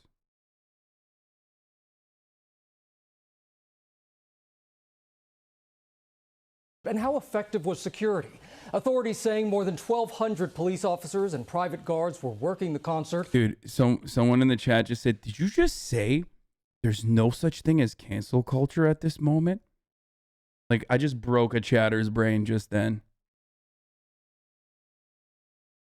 Motherfucker, if you're doing criminal shit, like literally obstructing an EMT from like going and saving people, that's criminal, okay? That's not cancel culture. You're a criminal. You have done a crime, okay? And I hope you go to jail. That's not cancel culture. That's called a crime. That's called doing a crime as a criminal, okay? Bro, I'm going to fucking prison, dog, for cancel culture. This is fucking bullshit. Yeah, cancel culture is when the government sets rules and regulations in an effort for society not to fucking collapse, and you refuse to abide by such rules and regulations. Oh man, I can't believe it's cancel culture that I'm going to jail for murdering someone, bro. This is bullshit. I am a victim of cancel culture. It's just like, it doesn't mean anything anymore. People just fucking lie about everything. People just like attribute everything to cancel culture because like it's the #1 reflexive fucking defense. And all you dumbasses are like, yeah, I'm gonna be canceled too at my job at Jiffy Lube. Yeah, bitch. Cancel culture will impact you. It won't impact fucking, Travis Scott. It'll impact you. It's called when your fucking boss fires you for literally any reason whatsoever. That's what the real cancel culture is. When you're a fucking Netflix worker and you get fired from your job for starting a movement within Netflix because you're fucking upset about the Dave Chappelle special. That's the real cancel culture. Not fucking Dave Chappelle getting $20 million and people being like, yeah, this sucked. Your fucking stand-up special was dog shit. Oh man, it's cancel culture.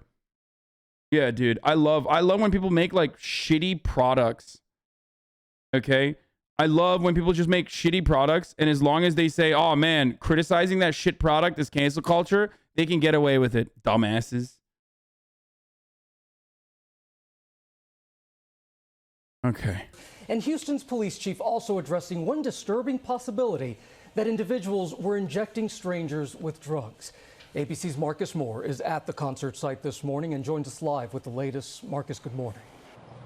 Well, Gio, good morning. You can see the growing memorial just behind me here at the park, right outside the park where this concert was happening. And there is so much pain here in Houston this morning and unanswered questions about how so many people were killed and critically injured, including children. This morning, a criminal investigation is underway as we learn more. So hold on. There's like some TOS, I think. Travis Scott thinks revolution is when you insult the security of a concert he paid for. Police say Narcan was using a security officer at Astroworld who passed out and had a prick on his neck that looked like a possible injection. Yes, I saw that as well. I don't know. That could have fucking happened. Okay, I don't think that's the main narrative is that like that is the reason why people went buck wild, because they got scared because someone was just like fucking boom boom boom clapping people up. And I don't know if that's the case. I don't know if that's the case. I don't think that is the case. Okay.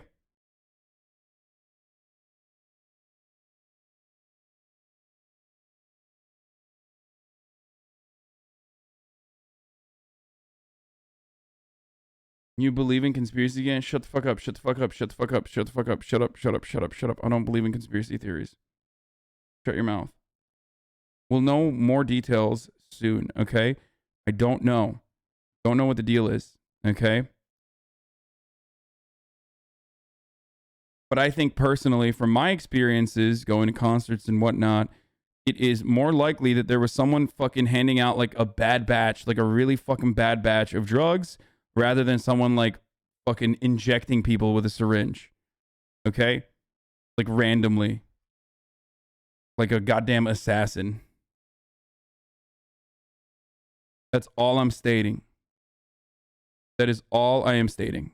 Nothing more than that.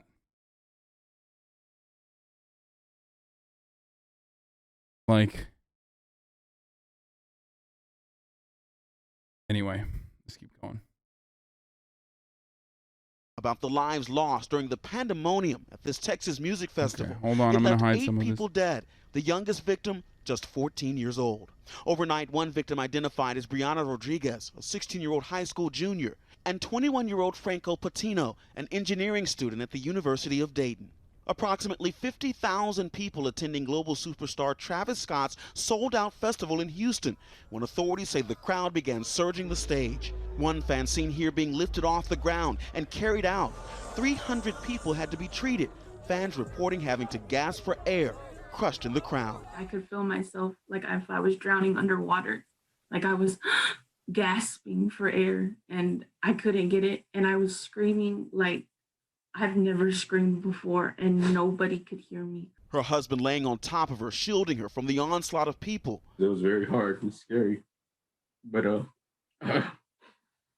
I just laid on her to make sure nobody stepped on her head or her face, but she kept on screaming. Scott pausing his show when he noticed a fan in distress seen in this Apple Music live stream. See, that's what I mean. That's what's fucked up about it, bro. He literally stopped the show. Like, he should have just... the moment that you stop the show, it's like, oh, dude, this is fucked up. This is way worse than I thought it was. We should stop the show completely. You see what I'm saying, chat? Do you understand why I think it's like he is at fault here? This is the reason.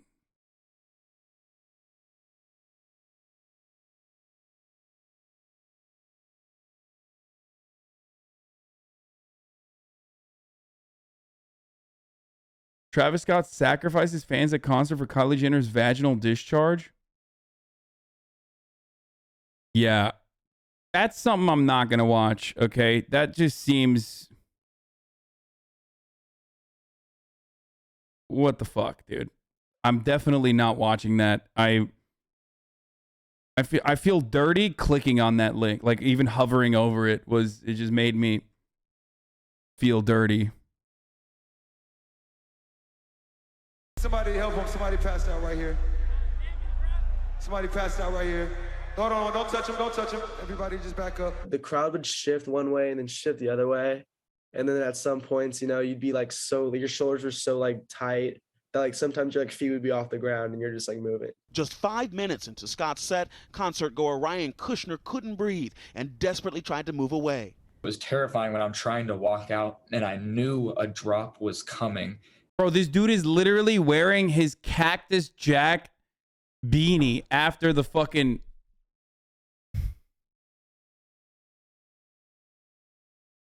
Bro, Zoomers are literally at a different level, okay? My lord, Zoomers, what the fuck? Yo, Aiden Ross fans are just... They're operating on a different playing field, okay? They're just not...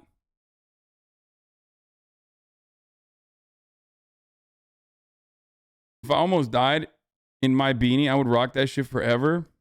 And I could hear that it was about to happen, and I knew I was about to get sucked right back into another pit and get crushed all over again. Kushner says someone ran into the medical tent in a panic, alerting the staff to possible deaths. They just came over and said, there's bodies, dead bodies in the pit, and y'all need to go and do something about this. The chaos overwhelming. Police saying one officer at the concert was trying to restrain a person and had to be revived with the opioid antidote Narcan after he reported feeling a prick in his neck.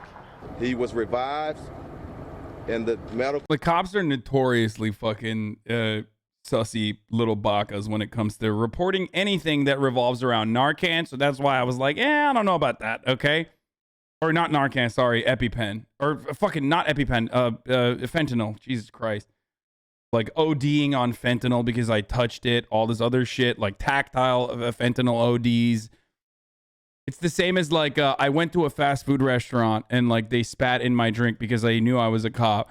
Like those are... Whenever I hear stories from a cop that revolves around fentanyl, or a story from a cop that revolves around like fast food chains, like disrespecting them, immediately I'm like, sorry, that's like, I'm sorry. I'm sorry. I've seen this so many fucking times.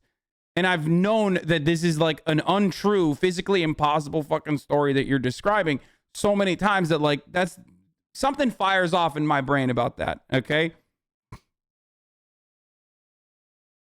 Sorry. EpiPen for fentanyl. No, I just said the wrong word. Shut up. Staff did notice a prick that was similar to a prick that you would get if somebody's trying to inject. And then there was ICU nurse Madeline Eskins. She thought her life was over, asking her boyfriend to tell her son she loves him. I really didn't think I was going to. By the way, I'm just saying, like, that could be true. That story could be true. Some fucking isolated incident or some dude that's like, yeah, that could be a real story. Don't get me wrong. I just, like, it's a little sussy, though. If I wouldn't, and then I fainted. After waking up, springing right into action. I was like, okay, well, I'm an ICU nurse. Like, let me help. I'm just trying to go around, trying to control the chaos as much as I can. Overnight, Scott speaking out on Instagram, saying he is devastated. I just want to send out prayers to the ones that was lost last night. My fans really mean the world to me, and I always just really want to leave them with a positive experience. I gotta pee. I could just never imagine the severity of the situation. Positive experience. I never want to leave them with an experience where they're murdered. It's good. Live Nation, that hosted this event, released a statement saying that it's heartbroken by what happened here and pledged to work with investigators as they search for answers. It took about 40 minutes for the concert to be stopped after the first report of trouble. The police chief said yesterday during a news conference that with 50,000 people in one spot, trying to clear the area too quickly could cause a riot. But he did say that the area was ultimately cleared relatively swiftly. But guys, this morning, everyone at that news conference said that the people who lost loved ones deserve answers as to what happened here. Juju. Marcus, thank you. So many unanswered questions ahead. Thank you. And joining us now are two people who survived the ordeal at that Travis Scott concert, 19-year-old Kaya Reedus and former Marine Lucas Nakarati. Good morning to you both. Thanks for joining us. Hey, good morning. Good morning. Kaya, let me begin with you. I know you were there with a friend. When did you first sense that something was going terribly wrong? About 20 minutes before he came out. And what were you seeing in the crowd? I looked behind me and there was no opening to get out. It was like there was just people on top of people, and it was just too much. And Lucas, I know that you tried to help people along the way. You're a strong guy, clearly, but it took you crushed into the crowd as well. Right, yeah, I was definitely crushed, and it was just so intense to where you couldn't even scratch your face no matter how hard you tried. Whatever position you were stuck in, regardless of what you did. And Lucas, I know you shared video with us, and you could see how tightly packed the crowd was. How close were you to the front, and how much were people crowded in together? I would say I was about at least 100 feet from the front. So I was towards the middle, near where the camera people were at, and we were just packed beyond belief. So even at that point, I guess that was one of the more intense parts of the crowd, since it was towards the middle. And you were a former everyone Marine? Just trying to rush into there. Right. Lucas, you're a former Marine. I know that you stopped to help people, give them CPR at one point. How difficult and dangerous was this situation?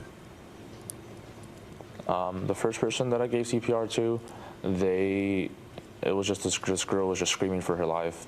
And for the record, like, people who have been like, COVID, these venues, these festivals, like, I mean, even Complex Con yesterday, require you to either have a vaccine, be vaccinated and show your vaccine pass, or have a negative COVID test in like the last 24 to 72 hours. So all of them are fucking, like they take like a lot of, that's, the precautions are basic. Oh shit, it's in Texas. I actually don't know. I do not know what the Astroworld ones were. It's Texas. They probably fucking literally yell at you if you're vaccinated.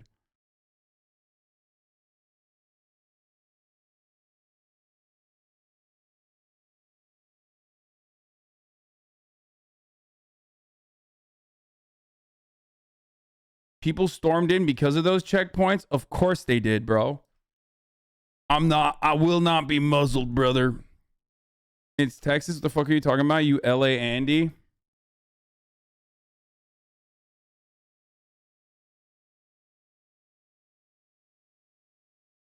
I looked over to her. I grabbed her towards the end, towards the back of the crowd. And when I found a spot to where I could lay her down and start doing it, she just wasn't responding. I checked her pulse, I checked everything. I started giving her CPR. After about a minute and a half, she came back. And another girl saw her, started taking over. I looked over to my right to look for a security guard. There was a guy just getting completely stomped on. I just put my shoulder down and just rushed into the crowd and I think I just like trucked like 2 people. I took out the second guy. The second guy was pretty much dead as I got him. I tried for like a minute and a half. People started walking all over me. People started walking all over him. So I did CPR for as long as I could until I felt like my life was now at risk.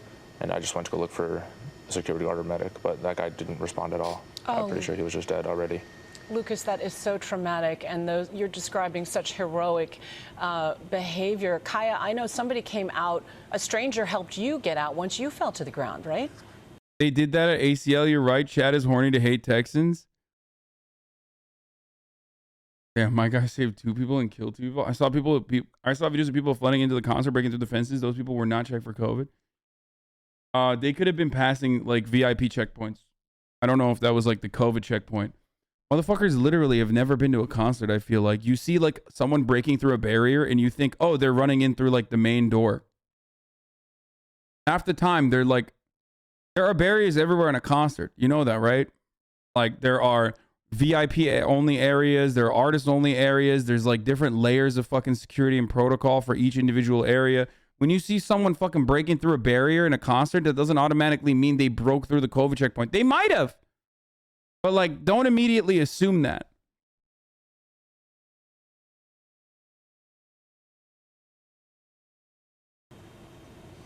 Yes, he did. He came out of nowhere. But again, people like running through barriers,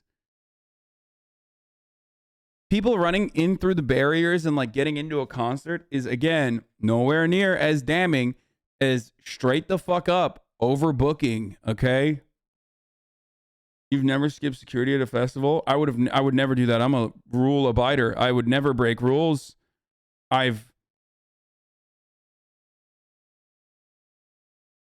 never jumped the fence, dude. What? That would be breaking the rules. He just like picked me up, but I'm thankful that he did. And what was it like when you were on the ground trying to claw your way up? I heard descriptions that were absolutely harrowing. It was like nothing I've ever like felt before. Like you couldn't even feel anything because you were just in a panic. Like you knew that you had to get out, but it was like, how do you get out of a place that there's no way to get out? Like I'm a pretty tall girl, pretty big girl, and like it was hard. Hold on, I'm gonna. Hard for me to get out, and like if it wasn't have been for him. Oh.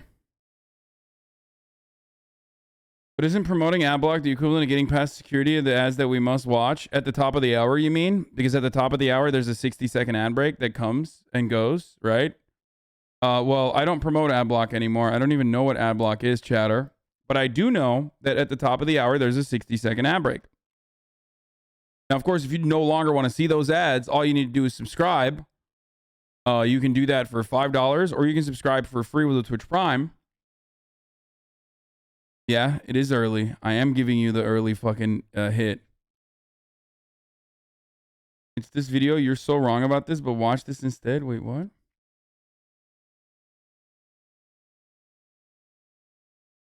It has not been an hour. I've been counting.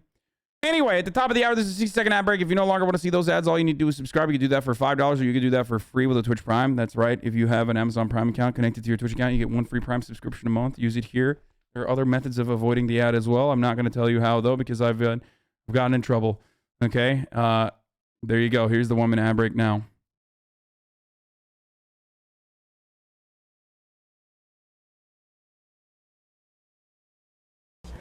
I wouldn't have got out of there.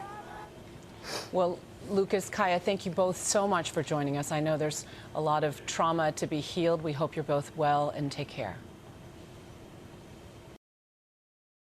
Do you control when the ads are ran? I do control when the ads are on. Okay, we saw the fucking woke Microsoft. All right. 8 people died. This is the last thing we're going to look at. Penguins, though, okay? 300 others were injured, and 11 of them suffered cardiac arrest.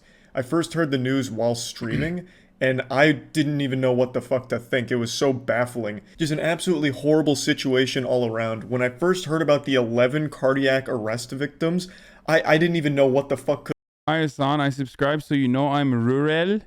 I just want you to know we're watching you. I don't know when we are, but we're watching. Big eye on you. Woo, boo, woo.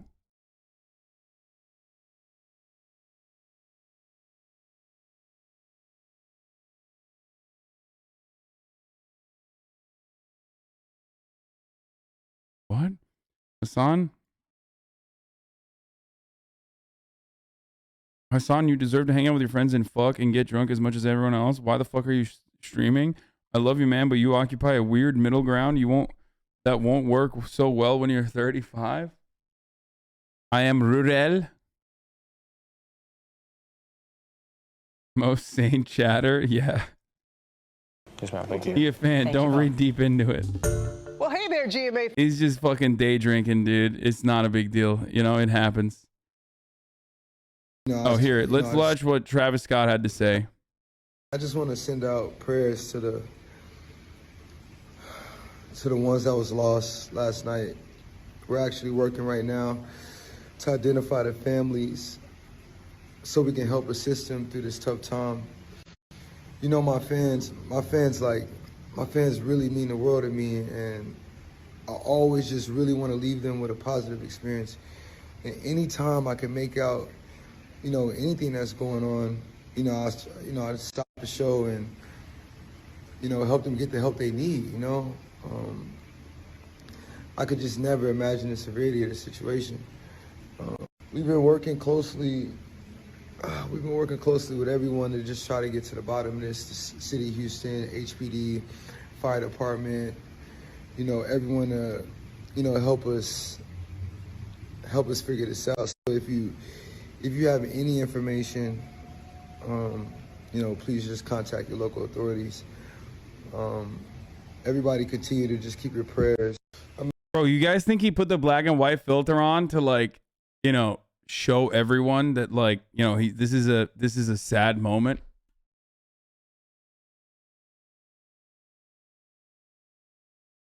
Cause kind of wild that he put a black and white filter on his apology Instagram where he's like, yo, what's up?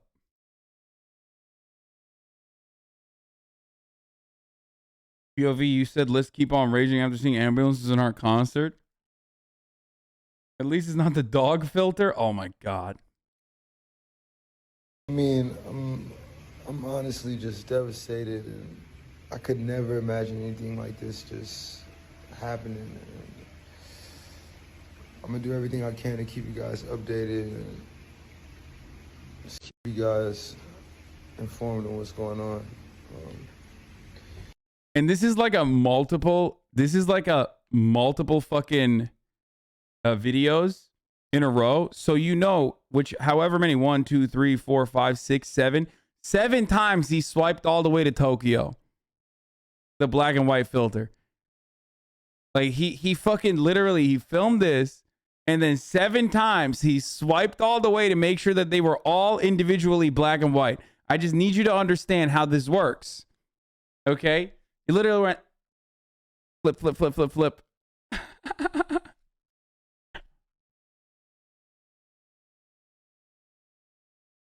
It films as one, you boomer.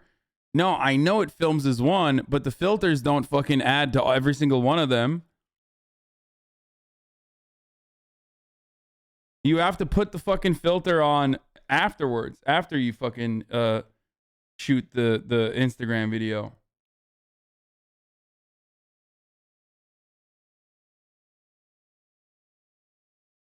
Doing it right now. Right, I just did it. You have to slide after you fucking... I'm right. I don't know why. Bro, people who literally... You can record with the filter. No, this is not one of those filters, dude. This is not one of those like fucking dog filters. This is like a filter that you put after effect.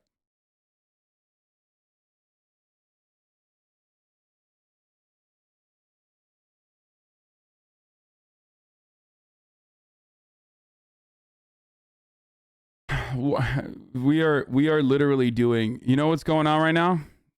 If you're new in this community, this is called Haslighting, where chat is wrong and I'm right. And chat will be like, nah, dude, fuck that. Because they're thinking about Snapchat and not Instagram. Okay. So they're just basically going off this tangent, being like, no, I'm literally like, I'm right. But they're going to gaslight me into thinking that I'm wrong.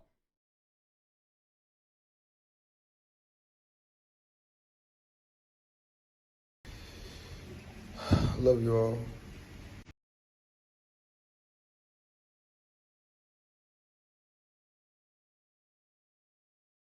Could have caused that. I thought Light had gotten a hold of the death note and just started writing people's names in it at random at the concert. 11 heart attacks? His music isn't going that hard that it's just sending people to an early grave. Like, yeah, he had a pretty crazy Fortnite concert, I guess, but kids weren't dropping like flies because it was just giving them a heart attack. So I didn't know what the fuck was going on. I thought, like, okay, maybe there was like overdoses or like a shooter or something. Aliens invaded. Like, how the fuck are this many people getting hurt and dying at that concert? It wasn't until after stream where I looked into it, and it is truly disgusting how avoidable this whole thing was. So, first of all, it is Travis's fault. I see a lot of people defending him for some reason on social media. Travis Scott is just as much to blame for this tragedy as everyone else around him. I'm not going to share any videos for obvious reasons. It's really disturbing. There are just like golf cart ambulances going through the crowd with people dancing on top of them and preventing them from getting to people that needed assistance. There's videos of people performing CPR in mass on a bunch of bodies around them because people were just literally falling over unconscious, needing to be resuscitated. There's a video of Travis Scott who is looking at someone's body being crowd surfed towards the front to get it out of the way. It's this guy's body, and it's being pushed over everyone's head, and Travis Scott is looking at it and continues to sing. Now, that clip in particular is extremely popular and been floating around everywhere, but it's not the full clip. In the full clip, Travis Scott actually picks that guy out and tells security to pick him up and get him out. This is the reason why I, like, wholeheartedly and completely was like, oh, no, he knew and he fucked up.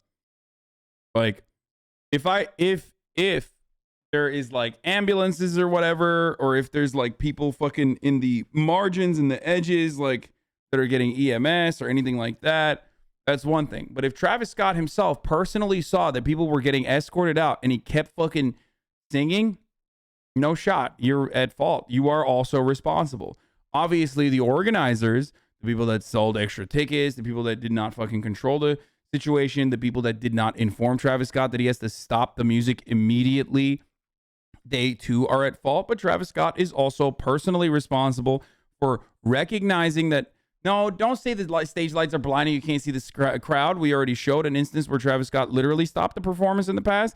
And also in this circumstance, you have to understand, he stopped the performance, as in he understood that there were people that were in a state of disarray, in a chaotic situation. He saw people that were already in pain. He saw his fans in pain. He clearly saw what the fuck was going on, and then he kept singing. You can't do that. Like, you just, when you notice that, like, there's straight up people getting fucking brutalized in front of you, I thought he had no idea. Okay? I thought he had no fucking clue. And that is a super chaotic situation, and it's on the fucking production behind the scenes, and it's on the stage manager behind the scenes to fucking inform the artist to literally stop. But he personally did see that. He personally did stop, which means despite all the fucking lights and shit like that, clearly he saw. Out of there. He noticed that he was unconscious and security was working their best to get him out of there. But then he goes right back to singing as they're trying to get him out. So people immediately start like fucking bumping and grinding on the people that are trying to get the body out. They're literally twerking on the security. I don't care about fucking him deleting tweets of him telling fans to break in. That stuff is seasoning. Who cares? That's stupid. security guards trying to get a corpse out of there. And it doesn't make Travis look any better in my opinion, because it shows that he was very well aware that people were literally falling over unconscious at his like even when I saw this video, I was like, this is such an insane situation that like maybe the lights were blinding him and he had no fucking idea, because it just like at first when you see it, you're like, no shot does any human that sees another human being that's a fan of his unconscious in front of his fucking eyes like continue to ignore and like hum him a lullaby, okay? In auto-tune as he's being crowd surfed to a fucking ambulance. Like that's not like what a human being would do. Well, guess what? Travis Scott did do that. I fucking literally thought that it's so beyond the pale that it's like not something that I was like, there's no ways. The lights probably were blinding him. He probably had no fucking idea. It just doesn't matter. He did, because he had stopped it already.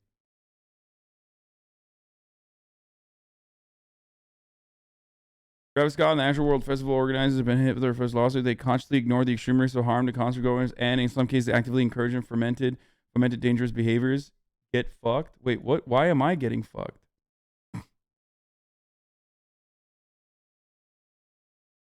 Did this guy just like come into right? I feel like sometimes people just like come into my chat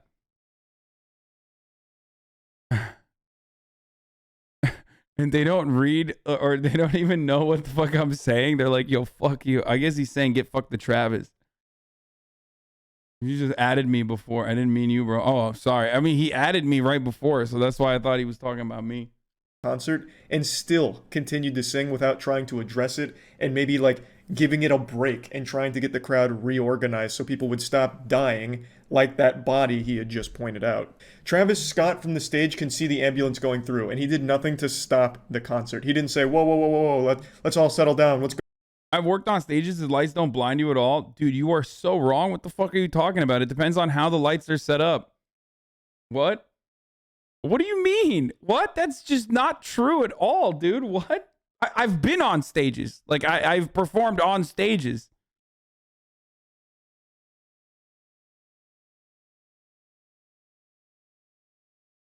It is entirely dependent on, like, what the fuck, what you're talking about.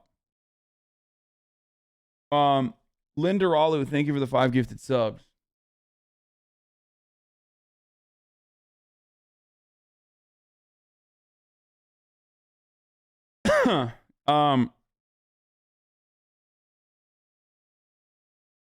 Get you a second to watch your boss lose his girl to Leo DiCaprio?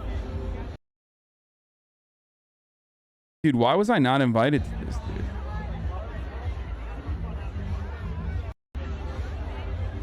Oh my God, dude. Dude, listen, I'm going to just say something here, okay? This is totally fucking not related to the issue that we were looking at and covering, but like, I just wouldn't fuck with Jeff Bezos in this way, okay? I like, if I knew Jeff Bezos had a new hot girlfriend, I would just stay away, okay? Because he has the power to murder you, dude. I mean, I guess like Leonardo DiCaprio is like the one guy that he can't kind of like murder and get away with. But like, he literally could murder you. Like, Jeff Bezos could assassinate you. You know what I mean? Like, if he wanted to, he could assassinate you. Straight up. He could literally assassinate you and get away with it. Thank you, Fluffy Jack Hammer, for the 5 get the subs. He got a heart attack gun aimed at him right now. Leo has always pulled and continues to. Bro, come on. This lady, Leonardo DiCaprio, is talking to her right now to be like, you have any daughters that are like, 19? You kidding me, dude? I don't think Leonardo DiCaprio has been inside of anything that is over the age of 26, okay? Are you out of your mind, dude? He's like way too old. Last time Leonardo DiCaprio was inside of something that was like over the age of 19 was a fucking bear, okay? For the movie Revenant. That's it.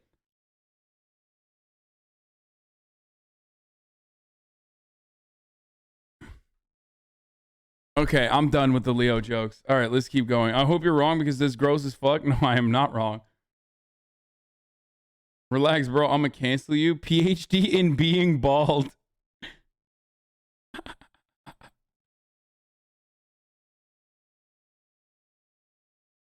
Anyway, let's keep going with this. What's going on? Let's stop this. Travis Scott is just as much to blame for what happened here as everyone else. Now, the majority of the responsibility for the situation that happened falls on the organizers of the event. The cause of all of this was overcrowding. What was happening is people were dying from being pushed. I just want to point something here. This person said, first of all, ableism level 2, unacceptable. He said, some autist Googling bear age span right now. I just want to go up a little bit higher. Because I literally saw someone go. Actually, the average bear lifespan is 24, so probably not true.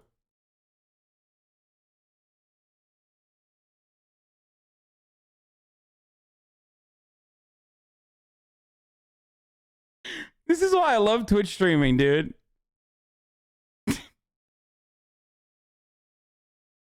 This is why I love Twitch streaming. This is just like, this is so much content just in the chat.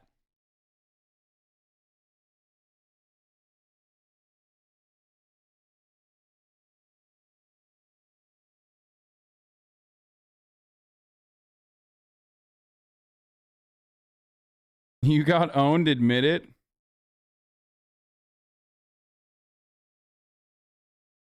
Yeah. We know the fucking the Reddit chart of Leo's girlfriends. All right, just we're derailing. Go back to this. Pushed by the crowd. It's called crowd crush. People weren't necessarily getting trampled. They were literally getting asphyxiated due to the pressure of all of the bodies around them constantly pushing on them. They couldn't breathe. So they were literally just standing and suffocating, from what I understand. What's even wilder is that this isn't even the first time it's happened at Astroworld. In 2019, 3 people died from a stampede. So they're clearly not very good at handling crowds. In fact, they don't do anything about it. There were so many videos of people begging the organizers last night to stop the concert and like get people to stop dying. And their response was no. It was like that scene in fucking Watchmen. They'll cry out for help and I'll whisper, no, we're going sicko mode. Like, it's fucking crazy. Like, Travis Scott put out a tweet saying how devastated he is.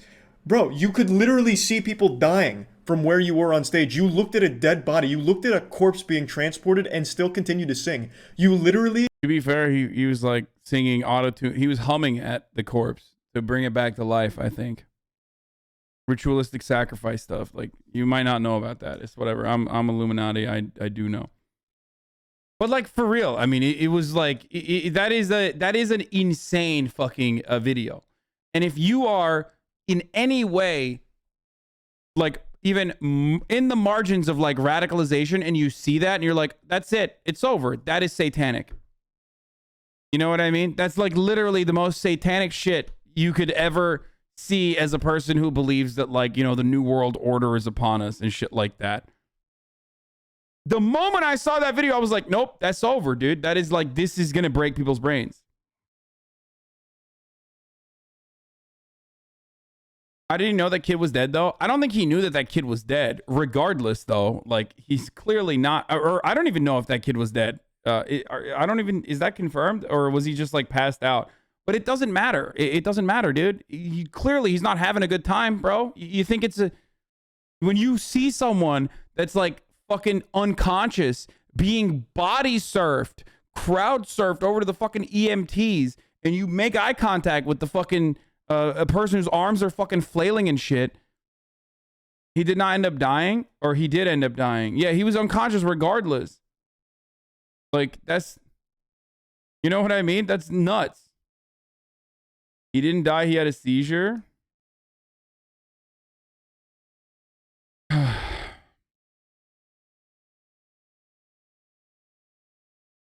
Okay. I didn't want to do this. Noah B keeps writing in the chat because he read the fucking article. This article details every single thing that happened with the timeline. For 37 minutes after Houston police and firefighters responded to a mass casualty event at a packed Astroworld rap concert where attendees were crushed against the stage this Friday evening, Travis Scott continued performing. Police officials said the promoter, Live Nation, agreed to cut the show shortly after multiple collapsed at 9:38 p.m., but concert attendees said Scott appeared to play his whole set and finished at 10:15 p.m. Concert staff ignored pleas from fans to halt the show, including some who climbed onto camera platforms to point out others who had collapsed and needed medical attention. A review of videos and social media posts that documented one of the deadliest concerts in U.S. history raises questions about the official timeline of events put forth by local officials, the swiftness of their response, and their ability to communicate effectively with concert promoters during the disaster. Houston Police Chief Troy Finner said he had enough officers on site to handle a crowd of 50,000. Oh, conspiracy nuts already. You're fucking going buck wild with this? Of course they are, dude.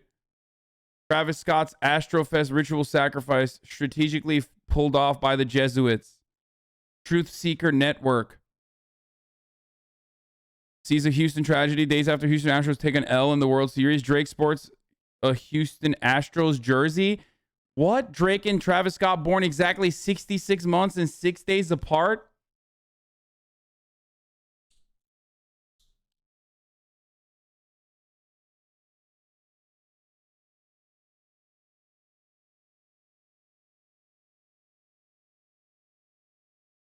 So, but he also said he could not have abruptly ended the show for fear of sparking a riot that his department could not control. That's bullshit.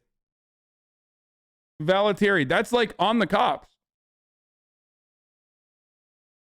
That takes some of the blame away from Live Nation and also Travis Scott, for the record. What the fuck were they doing? The delay restricted the movement of first responders who were still transporting limp bodies when Scott finished his final song, Goosebumps. 8 people died, including 14 and 16-year-old high school students. Scores were injured. Said the plans and procedures between promoters, showrunners, and local officials outline exactly how to pull the plug on a show. Neither would comment publicly because Live Nation, the company that managed Astroworld, is a dominant force in entertainment booking. Often a performer with a high energy and complex performance such as Scott's would have a direct line to a producer or a stage manager via an earpiece. Yep. The producer manager would be in constant contact and have the ability to practically at any time tell a performer what's going on. Okay, so this article is literally describing everything I've said since yesterday without even fucking first-hand knowledge of what the fuck was going on, while chat was like screaming at me one way or the other because I wasn't like 100% in line with what they were saying. Cancellation come from various people along the process, ranging from the artists themselves, the promoters, and the police. Stage crews can, in a matter of seconds if necessary, turn off all power to the stage and broadcast safety and security messages on video boards and all over the audio system. 1,000%. Live Nation did not use the PA system or video boards to broadcast any safety messages Friday evening, attendees said. Yup.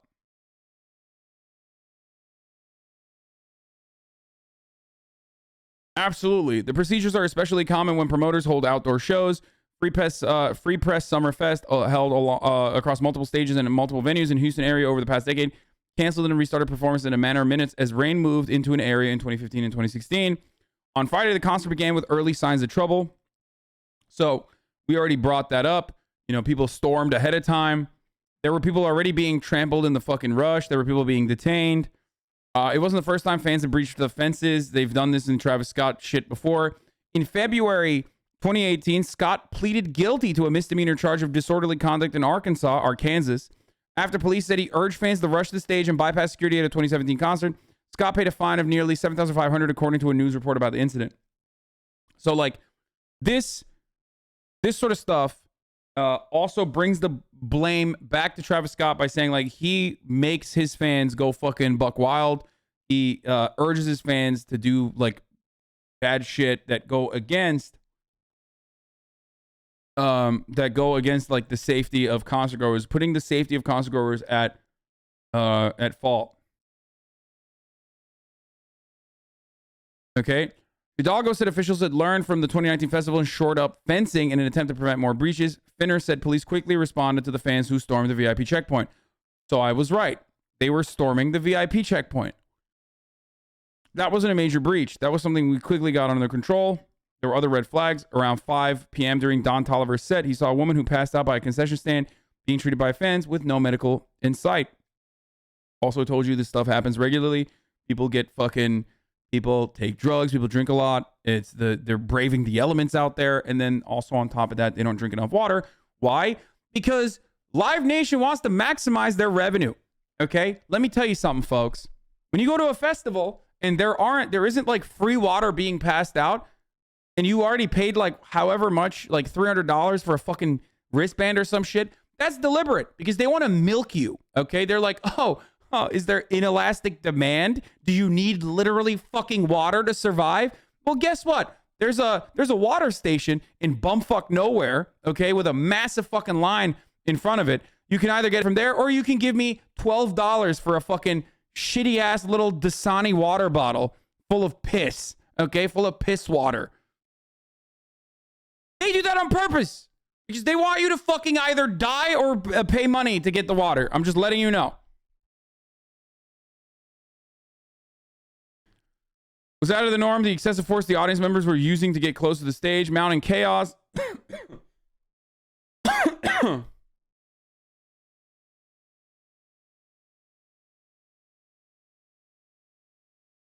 Anyway. Concert goers were hopping barricades because of the overcrowding. Security staff with his flashlight was treating a man lying prone. Scott began performing at 9:06. At that time, 50,000 people are beginning to press towards the stage. At approximately 9 o'clock, 9:15, the crowd began to compress towards the front of the stage.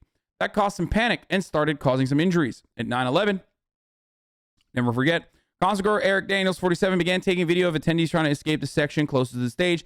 Timestamps from the videos he and others took reveal a chronology of the mounting chaos. There's fans climbing speakers, climbing speaker rigging to escape the crush, unable to move in the throng. She described those moments as the scariest in her life. People are getting pushed around. There's like a tidal wave of human bodies. People are crying. They're trying to leave, but they're being fucking sucked in. It's like a wave of human beings at that point. As Scott noticed a man who had climbed the tree for a better view, fans to the left of the stage were screaming for a medic and waving their hands to get attention. Scott launched into his song, No Bystanders. Daniels filmed staff performing chest compressions on an unresponsive man in the crowd at 9:28. It was devastating because we saw people who were oblivious, enjoying the concert and celebrating, while right next to them, there's somebody on the ground fighting for their life. For the record, that is the reason why I originally said there is like a chaotic situation. So blaming the entirety on fucking Travis Scott is silly, okay? Blaming the holding the weight of that overall responsibility on Travis Scott is silly for this specific reason. Because like the fucking bystanders don't even know what the fuck's going on, and they're literally right next to one another, okay? Fuck, wait, I missed it. Where did it go?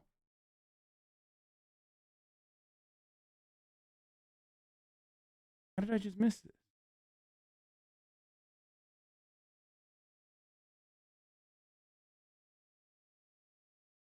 Yeah. Oh, see? Chatters know what chatter I'm talking about. Where is he? The 99-cent wage guy or whatever. I was going to fucking ban his ass. Said your mic sounds like shit and I can't find it.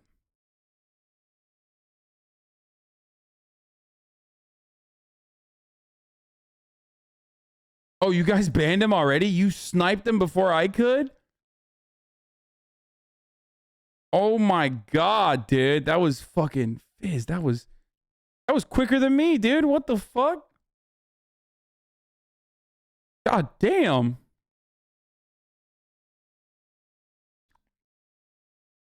$40K people and that's the comment you see, bro? No, I mean, I see everything. At 9:30 p.m., concert attendees began reporting an ambulance moving through a crowd. A minute later, Scott acknowledged the ambulance, stopped performing to encourage the crowd to make room, then launched into one of his songs, Upper Echelon. He told the crowd he wants to hear the ground shake.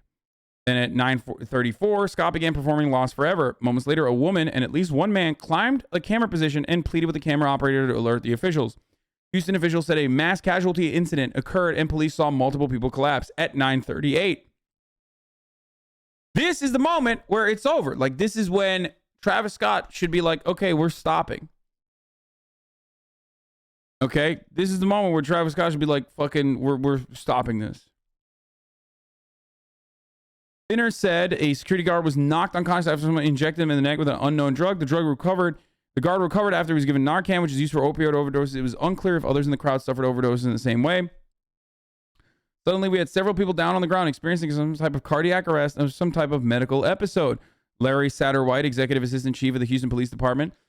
And so we immediately started doing CPR and moving people right then. And that's when I went and met with the promoters in Live Nation, and they agreed to end early in the interest of public safety. Spinner said the conversation with concert promoters focused on how to safely end the concert without causing a riot of upset fans. Meanwhile, the show went on.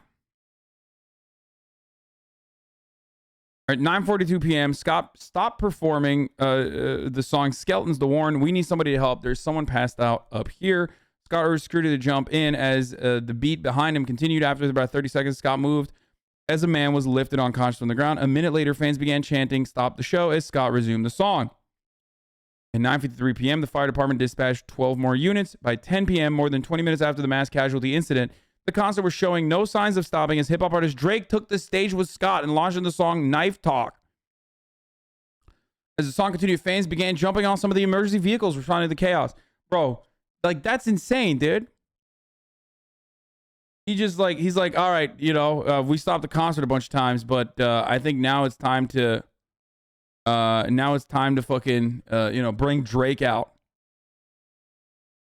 That's always a good time to bring Drake out when you got people dying in front of you.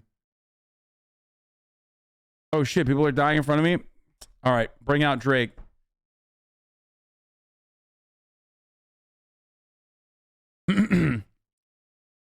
Okay. Evans, standing to the left of the stage, said the crowd's initial push towards the stage had eased, but Drake's arrival caused fans to get chaotic again. There were some people trying to get medics to come by our area twice because I think someone passed out. Scott and Drake launched into sicko mode. And now it's over. When you play sicko mode, it's done. City officials said the concert ended at 10:10 p.m., but attendees said the show ended at 10:15. The final song, Goosebumps. Scott had performed all his planned songs, and 8 people died.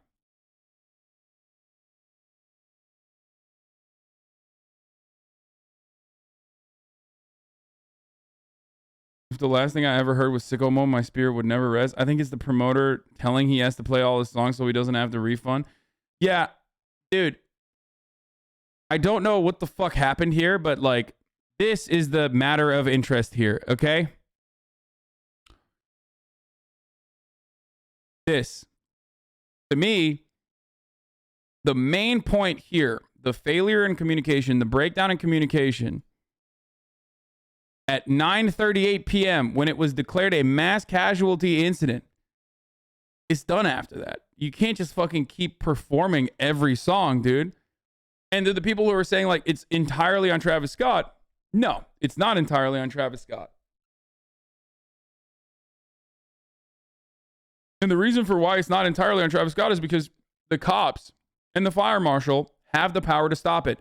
There are stage managers that have the power to stop the music, as I've said time and time again. There are people in his ear that could be like, bro, this is a mass casualty incident right now. Because that communication is happening.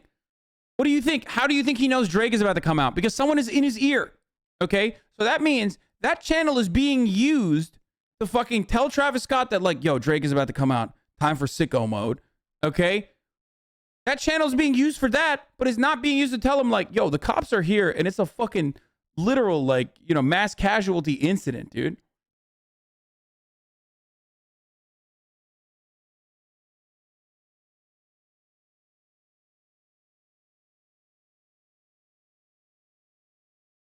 If the cops had the power to shut down a Doors concert because Jim Morrison's cock was showing through his pants, they could have shut this show down at any time and they chose not to. That's what it came out so fast. The bullshit injection stories. What the fuck? So what this shows me is that, like, faulting Travis Scott and shifting the blame exclusively to Travis Scott is silly. Okay? It is a failure of epic proportions in every step of this process. From cops to Travis Scott, to stage managers, to people that were on the Live Nation side that talked to the cops to be like, yeah, it would be a riot if we stopped.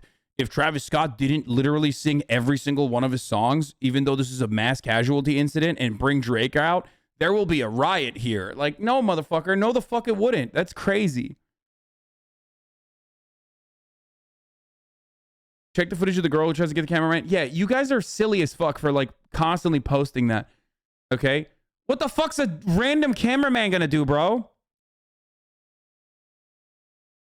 Like, you have no understanding of the hierarchy of production, okay? You're literally constantly, like, everyone keeps fucking bringing that back to me and being like, dude, look at this video. Yeah, it's a really fucking jarring video, but what the fuck can a camera guy do, dude? He can't stop the show. Motherfucker, cops went up to the fucking Live Nation producers and they couldn't stop the show. He has a radio. He could have fucking informed it, but like, they don't know what the fuck's going on. People are fucking screaming and shit. They're over there trying to film the process.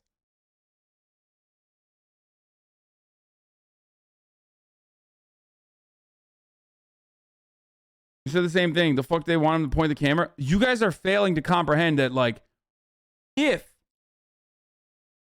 in a chaotic situation like that, the camera guy is literally the one with like no fucking, the one with the least amount of responsibility.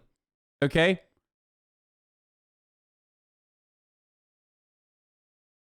Like the least amount of responsibility. He's there to just fucking record. Okay? He's there to point the camera and to continue for Apple to be able to live stream the process. Okay? Especially when like the fucking stage manager is not ending the thing, or like the Live Nation executives that are there are not ending the fucking process. What's the camera guy gonna do? Oh yeah, we gotta stop this, bro. I'm turning off my camera now. Hey, we should stop this. Okay, fuck off. All right, I guess I have to keep pointing the camera now.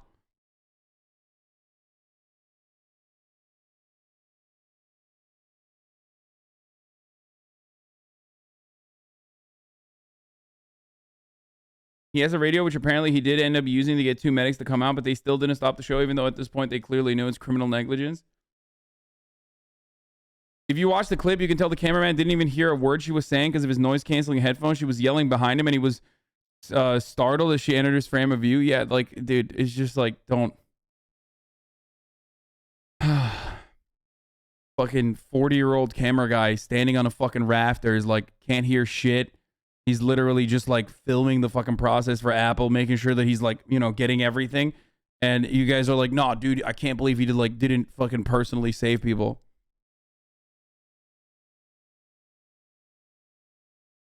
Anyway.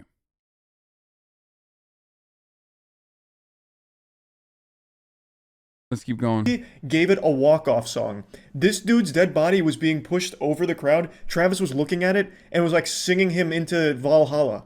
Like, you knew what was going on and still decided not to stop the concert. You are responsible. Travis Scott in 2015 and 2017 also had problems where he encouraged the crowd to like hop barricades and storm the stage, creating like a really unsafe concert environment. Travis Scott treats his concerts like he's still playing Fortnite and he's just trying to increase his kill to death ratio. It's fucking nuts. And the people that are trying to defend him are stupid. Like, you're just dumb. He is not an idiot. He could see all the chaos going out there. Ambulance, literally looking at a dead body. And he, at any point... I don't even agree with, like, the ambulance or the looking at the dead body, but he literally saw it. Like, at first I thought he didn't recognize how bad the situation was, but, like, the fact that he stopped the show implies that he saw what the fuck was going on and continued the show. That's when I was like, that's it. He's definitely responsible. Like, he has a responsibility. He has a share of blame. It's so fucking crazy to me that, like, the fact that he continued humming when this dude was like being fucking like transferred via body surfing in front of him, like after he had already stopped once, is insane. Like, it's such an insane thing that I literally thought he saw the ambulance and AMS and said, "What the fuck is that? There's no way." Yeah, he did. He apparently stopped it after he saw it once, as we read. Moaned him into Valhalla. Okay, stop.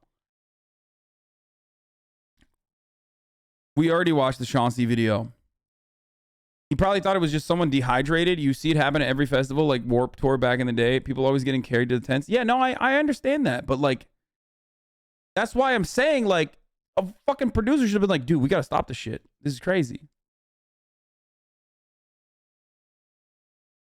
Could have said, whoa, let's fucking stop. Let's put the brakes on this operation here. Let's address what's going on and just maybe postpone the concert or reorganize people so we're not just this giant wave of meat that is killing people. Like, there was plenty of opportunity for him to stop it. But yes, I do agree, Travis Scott didn't design the venue himself. That responsibility falls on the organizers, who for some reason have no idea how to handle crowds. So they just have this massive group of people in an area that's too tight for them up front, and it caused the crowd crush. Now, I do understand that there were a lot of people that were entering the concert illegally, like they were hopping the fence and busting through the security checkpoints. That in no way is as fucking damaging or as bad as like booking a venue that you cannot control, like booking to the degree that you cannot control. It doesn't matter. People are like, oh, dude, that venue could hold 200,000 people, but they only sold 50,000. Doesn't matter, dude. Then you fucking hire more people. Like, So there were more people than anticipated, but there are still ways to combat that. There's absolutely things they could have done, such as stopping the concert when people started dying. People were begging them to stop the concert. The organizers, not just Travis Scott. There's a video of a girl who climbed up one of the camera towers and was telling him the situation. His response was, "Get the fuck down."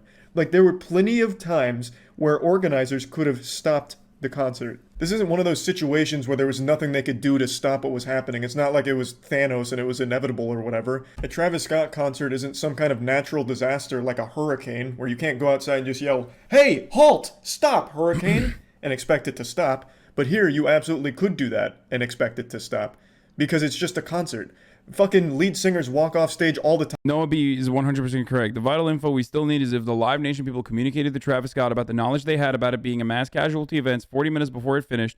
If they did tell Travis Scott and he continued to fucking sing, then he is a giant piece of shit and he has a lot of fucking responsibility here, okay? He could be charged and should be charged criminally if he continued to fucking play through all of his entire set and bring Drake out. You know what I mean?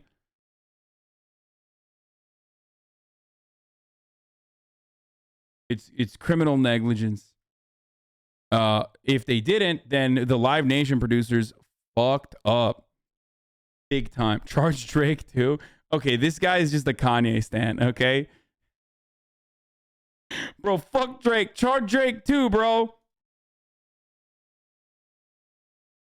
Yeah, Drake, you're going to jail, buddy. Guess what? I hate it. Hate it. What is happening? Well, how can I just turn? Okay, there it is. Drake, you're going to jail, dude. Guess who's going to jail tonight, Drake? You. CLB was trash. Donda better. Guess who's going to jail tonight? Time and the concert ends on the spot. Like, Nickelback has walked off stage like 100 times because people throw tomatoes at them. Like you can stop it. You can.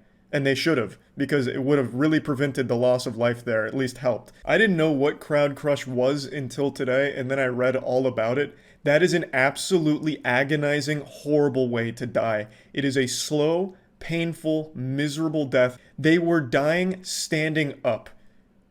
I can't even picture something like that, especially. Yeah, it's like being suffocated as though you are. I mean, asphyxiation is like one of the worst ways to die. Like you're drowning by humans. Like it's literally you're drowning standing up with other fucking human beings that are like hugging you to death pretty much. Especially at a concert where you're supposed to be having fun. And it's not like the people in the crowd were maliciously pushing and shoving people. I'm not like blaming the crowd.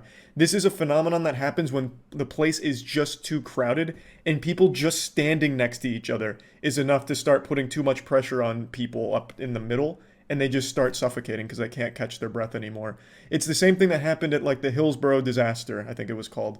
That was I think 97 people died there and it was the same thing. It was a crowd crush. People in the back were occupying too much space, so the people in the middle were starting to get suffocated from it. It's not like the people at the back were pushing and shoving on everyone. It's just people at walking speed or even standing still, too close together, makes it so that way the people in the middle just get absolutely blasted. It happens with like a bottleneck situation, or if the venue is just genuinely not big enough to handle the capacity. Or another thing I was reading about was a crowd collapse, which is when someone falls over and then that leads to other people falling over and then they start dying from asphyxiation at the bottom of like that pile. I don't think that was the case here. From what I've been reading, it was truly crowd crush, and it's a truly awful and sad situation that was easily avoidable. The concert could have been stopped at any moment when the hundreds of people started alerting them to the problems and the people that were dying. But they decided to continue with the concert for the whole duration, and now we're left with 300 injured and 8 confirmed dead. Fucking tragic. Actually fucking awful. So yeah, I just wanted to talk about this because I got pretty upset reading about it, and that's about it. So yeah.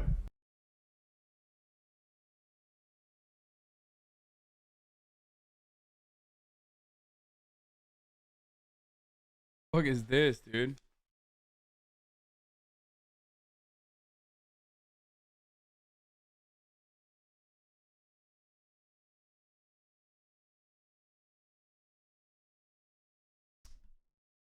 First video, goblins are real.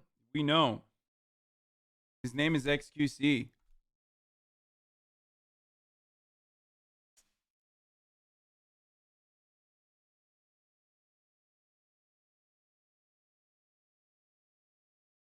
Cover the stampede in Israel? No. 45 people died during a crowd crush? What the fuck? That's insane. Your recommended page is insane? Yeah, because I'm an insane person. Because I put myself through so much fuckery for all of you to watch like the worst videos possible on the internet. Dude, this guy is so funny. This starts before he stares at the passed out person. Is a full context for the humming part. Okay, stop. We're not doing that. Okay, we're done. We're done with all that. So I wanted to look at this. Apparently, anti-maskers have assaulted a small business store owner and then called the cops. So let's watch. Let's do some hog watch.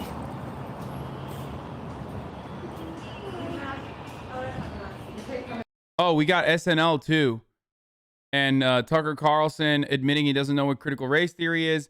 And also that Joe Biden farted himself. That's right. Joe Biden shitted and farted himself. And Leonardo DiCaprio that, you know, has every fucking opportunity to steal Jeff Bezos' wife. But Jeff Bezos also could murder him if he wanted to. Or not wife, sorry, new girlfriend.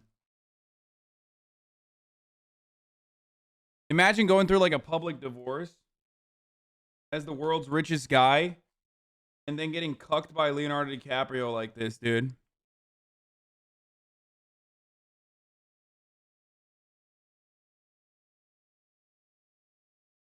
Second wealthiest person. All right, let's watch the SNL though.